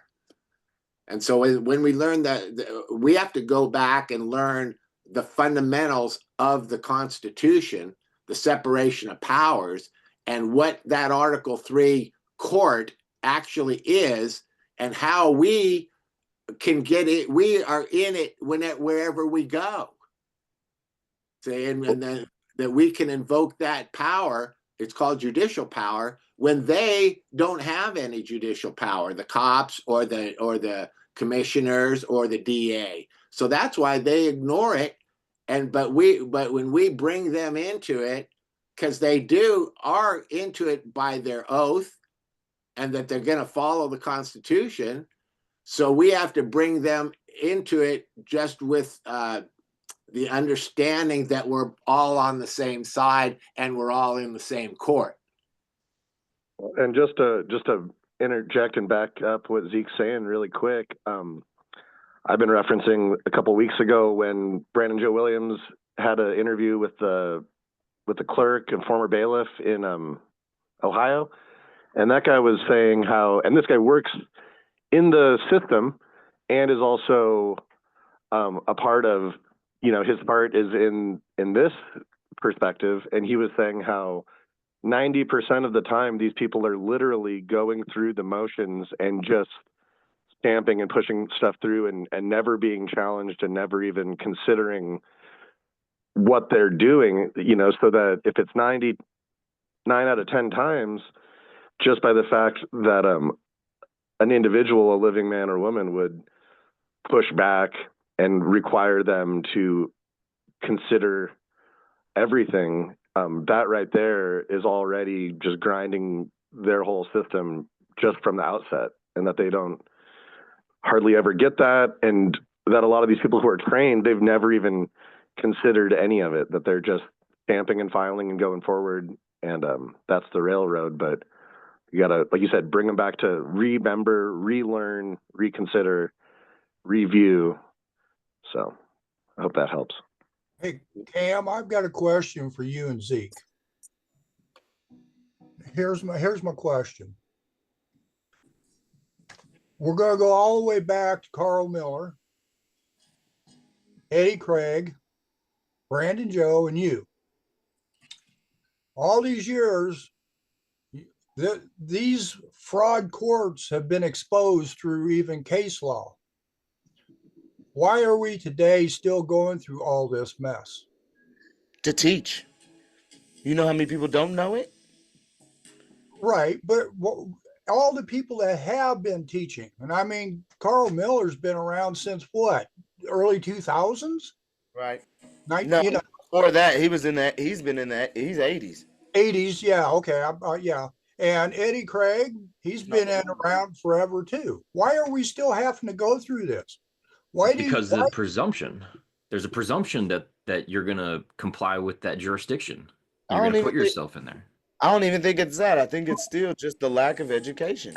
There's been nobody out there to properly teach it in a cohesive manner to say you are a creation of the creator. But who are you teaching it to? You teaching it to the agencies, to the municipal corporations that are trying to enforce this? Well, or are you trying to I want to bring this up and use Sarah as an example, and probably everybody in here has been through it. We're constantly being stopped. We're being abused. Our property's being stolen from us, and this is going on and getting worse. I mean, Cam's push here to have reform on traffic laws. We've got to get something done here, because I hate to hear stories like Sarah, what they've done to her, what they've done to Cam, what they've done to probably everybody in here. And what do we got to do to stop this stuff? I mean, Carl Miller and Eddie Craig and all these guys, look at the Cam, all the time that he has spent getting this stuff out here. Why is it so hard for us to get it fixed? So Well, that you're gonna have to dissolve the statutes, the codes. You gotta, because that's where that. On that. Go ahead, I'd like Zeke. to comment on that because that's a really good question, and it is the education. You know, I've been at this since the early '80s. Okay, so I got Richard McDonald, George Gordon, Roger Elvick. You know, I got names that you guys never heard of, and I've been at it since these, and I've been at it hard. And that's the question. I sit there and I go, okay, here's another one, and now I got to tell this person and help him out. And then and why can't I get a bunch of people together and I could tell them all at the same time so they wouldn't have to keep going over and over it, and the same thing happening, and we're reading cases out of the 1940s. You know, this stuff's been going on, and it is, but now we have a number of things, the computer, the videos, and this AI now, we can, it makes it a lot easier to put it together in a coherent form. And so, you know, I mean, the last 20 years, I've been just going, okay, well, you know, I'll talk to anybody, and all I'm going to do is say, yeah, you're on the right track, or no, I would, you know, look at it this way. And so then I don't know, it's what I heard when I heard about Cam, you know, it's just been a month or two ago. And my buddy said, I said, hey, this guy's exactly like me. Perfect. Now I can go in there and tell him, yeah, you're right. And look at this and add this. And because all the stuff, you know, it's been gone over. It's been done. It's now being put together in a better cohesive manner so you can learn. And that's really what it is being able to understand it.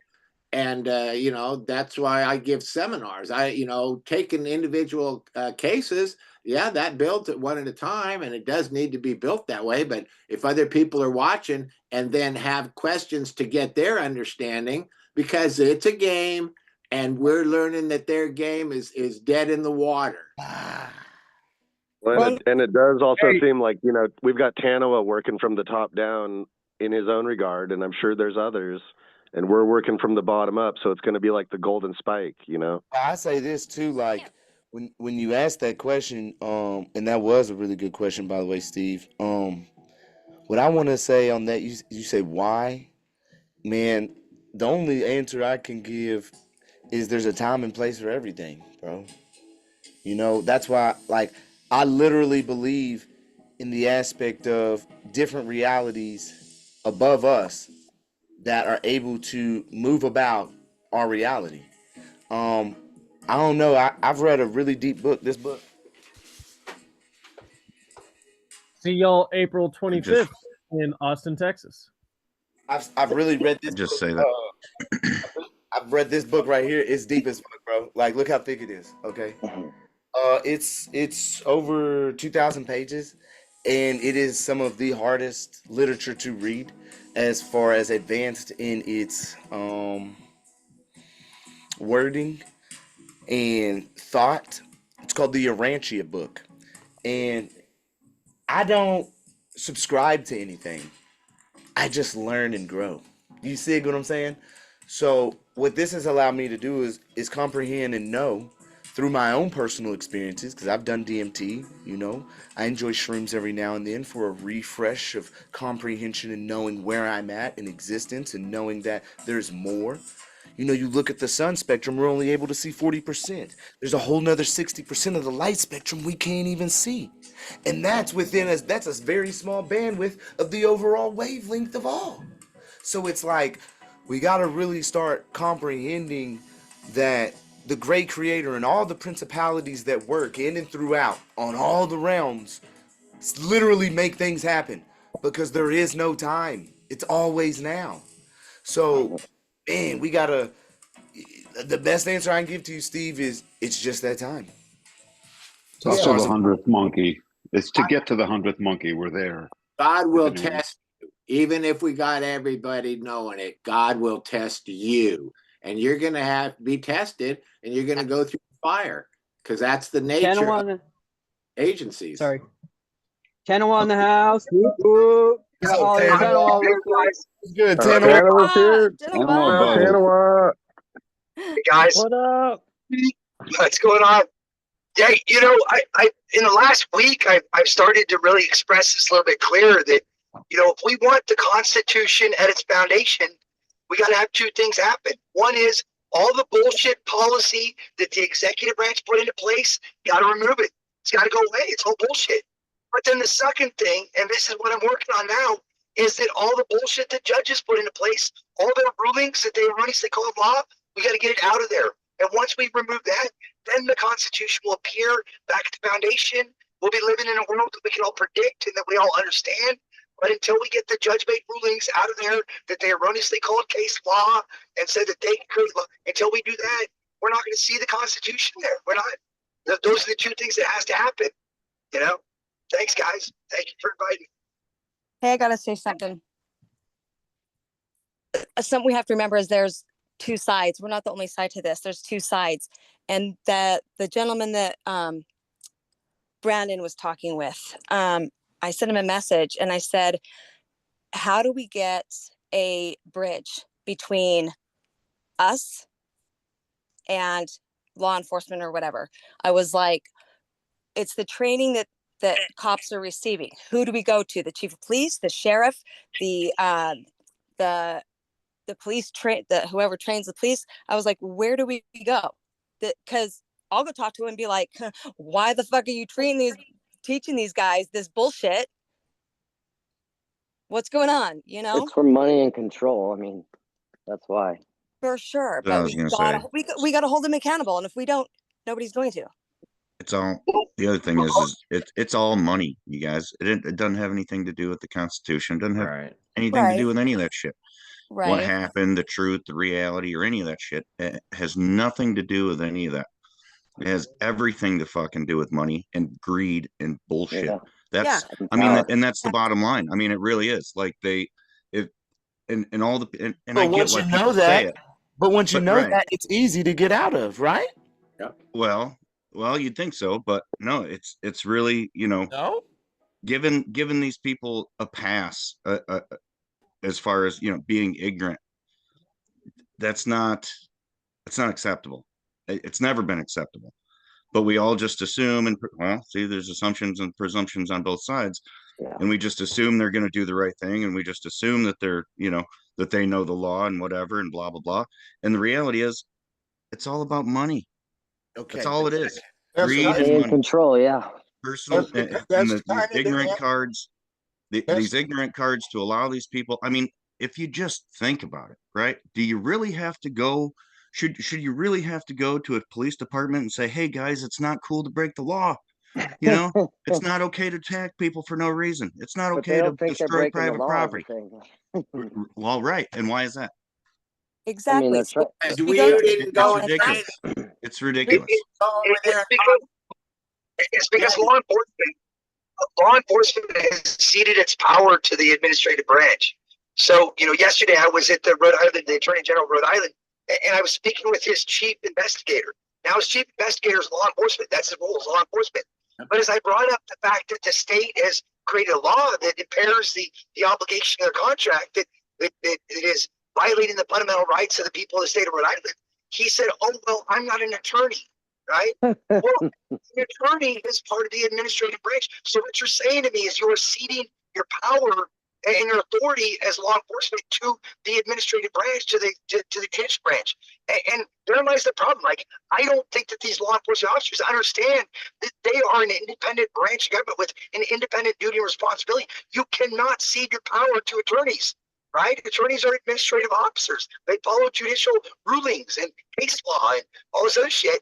And I don't think that they understand that they're a standalone branch government with standalone duties and responsibilities that are hermetically sealed by our Constitution, because they all say, "Oh, well, we work for an attorney," right? All these attorney generals are all attorneys, but yet they're filling the highest law enforcement officer position in the state. So we have administrative officers who follow administrative law. They're filling the law enforcement position, directing all the law enforcement on how to conduct their business, and administration administrative law is not law enforcement. It's a wrong technical expertise. These attorney generals, none of them should have a degree in Juris Doctor. None of them should have a degree in administrative law. None of them, because that's not law enforcement. That's administrative law. That's judge-made rulings, and we have the wrong technical expertise that's now leading all these law enforcement officers. And then we wonder why we're in a situation where administrative law is the supreme law of the land. Hey, Cam, let me get your opinion on this question too. As far as statutes and codes and all this stuff, would you agree that it's based upon the police power? Yeah. But that's all still within constitutional limitation, right? Well, police power is only lawful Only when if it follows the Constitution. it has to. Yes, it has to be constitutional. Police power isn't an open power. No. The last three words are Constitutional within limitations. constitutional limitations. Yeah. Well, it's not supposed to be, but So these codes and statutes and all this are like traffic, a speeding ticket. That's to keep you from injuring somebody. So it's Listen, they know the difference. They know the difference between statutory and common law, bro. Let's not get it twisted. No. I'm asking, how are these laws? Why are we fighting something that is already unconstitutional and we're still fighting it? Because the Supreme Court judges say that it's not unconstitutional. and I think they have enough power to say that. No. The reason is Because they want to make money. It's all about money. No. The reason is because we, the people, the majority, have been indoctrinated. That's why. Yep. 99% of us have done it. So they have all legal presumption that all of us are dummies and operate in the commercial way. And so now what we have is a true Matrix Neo situation where the system is attacking those who are wanting to be free. Yep. Because it has overgrown itself into everybody except the Amish, except certain groups of society in our nation. They don't get bothered. Ain't nobody out there arresting and fucking with them people. They got their own motherfucking nation doing their own thing. Who's to say we can't do the same and become greater and instill back the freedom? Except the FDA is fucking with the Amish and the AMA are fucking with the Amish. They got that dismissed. They try to pull it every now and again. Barnes got it dismissed. But it's again because we've all been deemed merchants who are 100% engaged in commerce 100% of the time. We've also been deemed employees of the state, and simultaneously deemed employees of the state, and simultaneously enemies of the state. When are you gonna start paying fucking me? wrap your head around that one? Like, So but the reality is the underlying question of the thing, though. Let's get back to the question. The question pertained to what specifically? Why are we still about statutes? What was it, Steve? Why are statutes and codes and stuff created? That's under the police power to keep us safe. But police powers can only be lawful when they are constitutional, pursuant to the Constitution. But they don't even apply to us, Papa. They apply to the police don't understand this. I don't. This is how we set it up. Listen, let me give a good breakdown. We know the problem. Let's get to the solution. Tanawat Who do we talk to? Did anybody understand what Tanawat just told us about the Attorney General's office? Mm-hmm. If you understand what he's exactly telling us, Yeah. why the Attorney General's office is enforcing the statutes. They're the ones who bring it. Well, the statutes are written by lawyers, and the government is run by lawyers. But it's a separate power. There should be. They're not judicial power. Rhode Island. He apparently, when he was campaigning for his office, he said that he's aware that a number of the statutes that they're enforcing are unconstitutional, but that he's going to continue to enforce them as long as he's permitted. Yeah. You know, and there lies, you know, the whole everything I'm trying to do here is that as long as the leadership of our country, right, as long as the Supreme Court permits these courts to do it, that these administrative officers to do it, they're going to continue to do it. That's why we gotta fight from the top. You know, that Supreme Court of the United States has got to acknowledge the fact that for 243 years, they are responsible for all of the crime that exists in America because they are the criminals. And they have been acting unlawfully from the very beginning. And we've got to get them to acknowledge it, because until they acknowledge it, they are going to permit all of these attorney generals to act unlawfully. And we've got an attorney general, a current sitting attorney general, that says he's aware that these laws are unconstitutional, but he's going to continue to do it until he's directed to not do it. Right? Right. The key word there that you just said is permitted. He was given permission to do so. And until he's told otherwise, he's not going to stop. Yeah, and I think Trump's going And to. it's up to us to tell them that they can't do it. Yeah, because we have rights. There you are. You need Trump to tell them. The Supreme, they're not going to listen to the Supreme Court. They're going to listen to Trump. Separation of power. The Supreme Court. The Supreme Court's not the final arbiter of the Constitution. We are. Exactly. We are. They give opinions. They don't give kings give rules. We're not final arbitrators of anything. The Constitution is the government. Well, that goes back to what Tanoa talks about with the 1833 Marshall ruling and the U.S. Marshals and all that stuff. That the checks and balances of power, the trilateral commission or whatever, the three branches have all been usurped, and the Supreme Court is acting as the maker and executor. Wait a minute. Yeah, the ruler. It's been usurped, but you know who usurped it? The attorneys. Yeah, that's what I'm saying. That's what I'm saying. The judicial branch has acted as the administrative, legislative, and executive branch since then. Well, remember that according to the Corpus Secundum, which is the attorney's handbook, it says that an attorney is an administrative officer of the court. Therefore, they follow administrative law. Administrative law is judge-made rulings that they erroneously called law. It's law that's created by the administrative branch, the judicial branch. And so as a result, we've got attorneys. That's why attorneys all follow case law and not constitutional law. Every single bar member was taught that judges make the law, right? And that derives from English common law.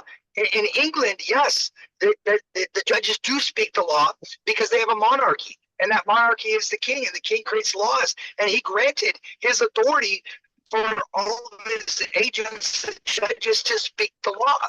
Therefore, in England, yes, judges do create law, but not here in America. We did not delegate the authority for the judicial branch to speak the law because that was a separation of powers. All legislative power is vested in Congress of the United States. No legislative power exists here in America for the judicial branch to speak the law. And yet we are under the belief that here in America, judges make law. What they choose is the future. So we rely upon case law to determine the outcome of a dispute when it's the Constitution and the procedures that were established by the Constitution that were meant to predict or determine the outcome of a dispute.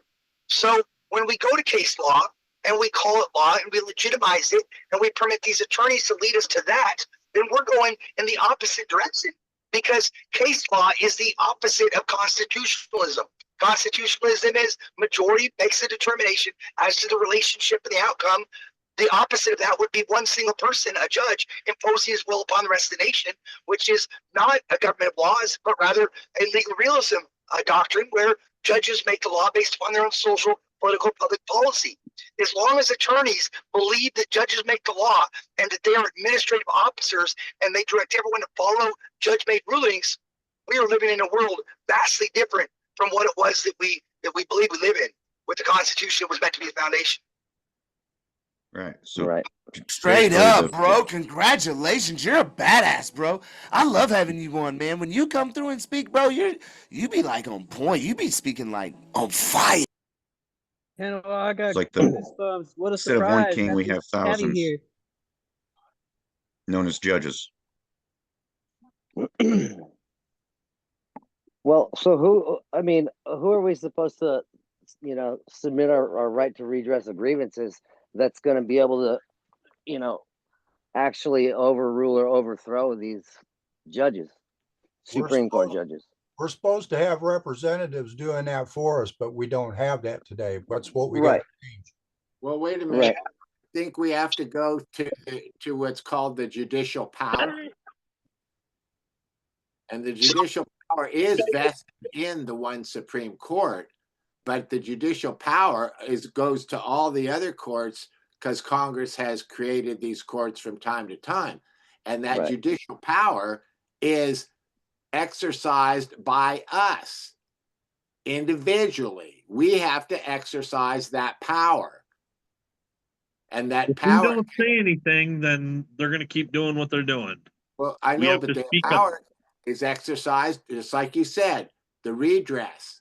See, we have the right to petition the government for redress of grievance.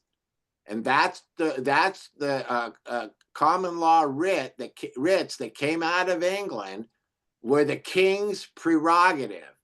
And the king would file these writs to protect himself from the sheriff. So that's where we go. We go to the judicial power and the writs, the extraordinary writs that are common law. Or you go to the FBI who investigates corrupt cases, including judges. That's true, but what happens when the FBI themselves are part of the conspiracy, you know? So Sun Tzu said that to overcome a tyrant, you must first break up or disrupt the alliances. And so when we see the alliance that exists between the three branches of government, right? Today, the legislative branch doesn't want to get involved because they see that what's happening is too big of a deal. They don't want to be involved. They just want to keep hands off. So we have to find a way to force the legislative branch to get themselves involved. And I believe that we got that through the 14th Amendment. And you know, right or wrong, whether or not it's ratified or not, you know, I don't want to talk about that. But there is a provision in the 14th Amendment that forces the hand of the legislature.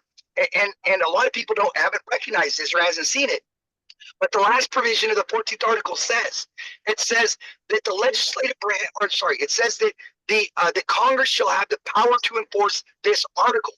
So when there's a breach of the 14th Amendment, when there's a violation of the 14th Amendment, it is Congress that suddenly has the duty to enforce, which is unique because in all other instances, it's the executive branch that's responsible for enforcement, but not if it deals with the 14th Amendment.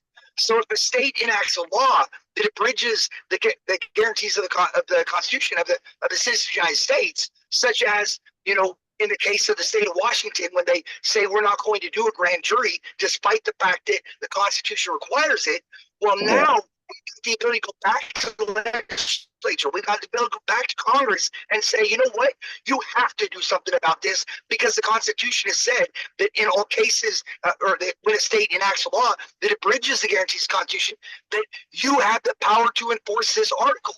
So that's how we can bring the legislature in, because they want to be hands off and say, oh, that's an enforcement issue, or oh, that's a state issue. But all of that would be an excuse to deflect their duty constitutionally codified to take action. Now we've identified an obligation in the Constitution to where we can bring Congress in and say, you either do this or you're committing a public wronging and telling people in the United States you won't do what you're constitutionally obligated to do. You know what we gotta do, Tanoa? We gotta we gotta go deeper, Papa. We gotta stop saying Constitution and we gotta start saying God. We gotta start saying God's law, bro.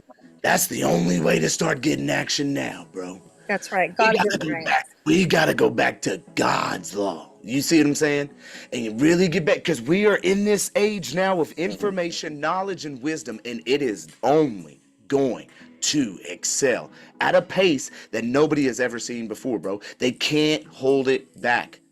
They can't hold it back. We have the 250th year anniversary coming up next year. What better time is it for the reform for our community to regroup, renew the principles that were instilled way back then when we had so many people die for us next year? Think about how explosive this nation can be if we get back to the unity and community and God at the forefront with the gratitude and thanks of everything, bro. I'm talking about the reenactments of so many acts that were meant for the people. And all it does is it just gives the power back to us, but it just also sets the economy in a flurry of creation. I'm talking about a flurry of creation.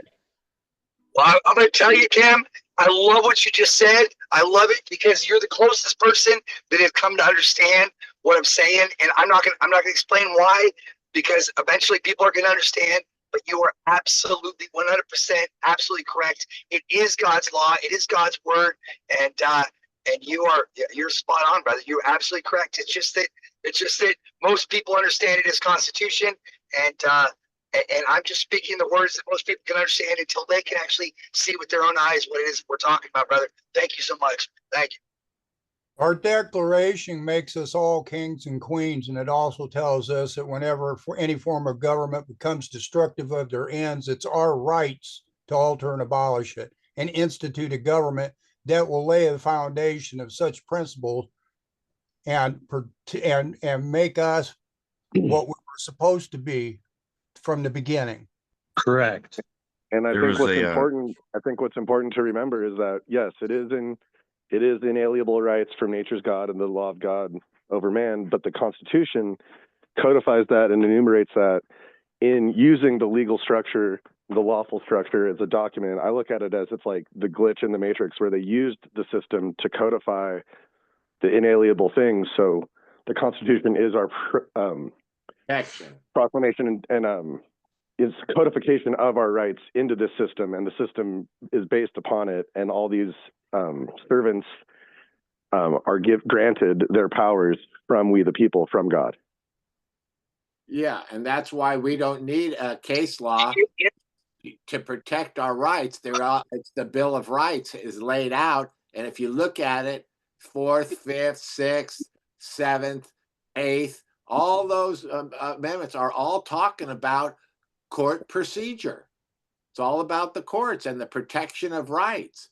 It doesn't grant us rights, but they wrote it down to protect it because they're God's laws. God's given us the rights, but we use that to protect so that they can understand what's written. There was a gal the other day in the Discord. Forgive me, I can't remember her name now. But she brought up a really interesting point. I guess I was aware of it, but I never really didn't click or whatever, you know. In admiralty law, when you are on the water, so in the basic, you know, quote unquote, in the boat we find ourselves in now, as it stands, so when you're on the water and you see someone in distress, the law of the water is very clear. You are to render aid, and you are to, if you got the bigger vessel or whatever it happens to be, you are to bring that person aboard and deliver them to safety. So even this is the more amazing thing that I'm realizing with all of this stuff. No matter how you slice it, whether it's common law, equity, admiralty, statute, whatever, it's all 14th Amendment, you know, state citizen, whatever. Any way you slice it, it's still, you're still protected, because even in admiralty, in that case, the court is there to literally deliver you to safety, because it's not just getting the guy out of the boat and getting him on your boat. It's getting him back to shore and ensuring that, you know, your duty doesn't end until he's back to shore and safe, right? So even, and I mean, it's just incredible, man. I mean, it's just really unbelievable. Like, even with the driver's license, if you called the driver's license a contract, okay, well, when they come up to Sarah's window or mine or whoever's and bust your window, even if it was a true contract, which it's not, but even if it was, they just voided the contract when they committed crimes against you, because you can't utilize a contract in the commission of a crime. So any way you slice it, it doesn't matter. Like, it's unbelievable. So it's, I don't know if I articulated any of that very well, but yeah, for sure.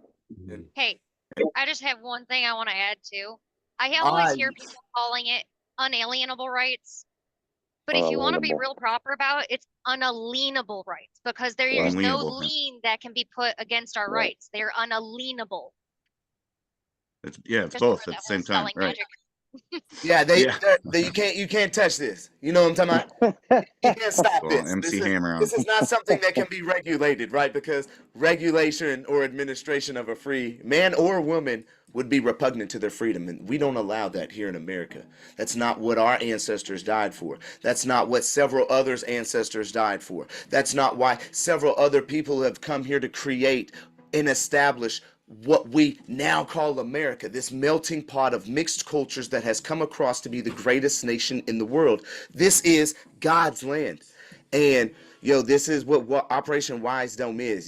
Y'all missing out when you're not here live. Like, y'all can't get none of these documents because you wasn't here. There ain't no link for you to get them. Only these people got them if they were here.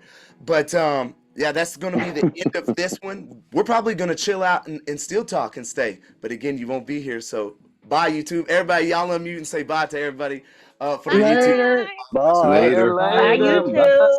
Bye. Thank you guys so much. God God bless. bless Thank all you. of down, you you high do. frequency people. I love you. Thank you.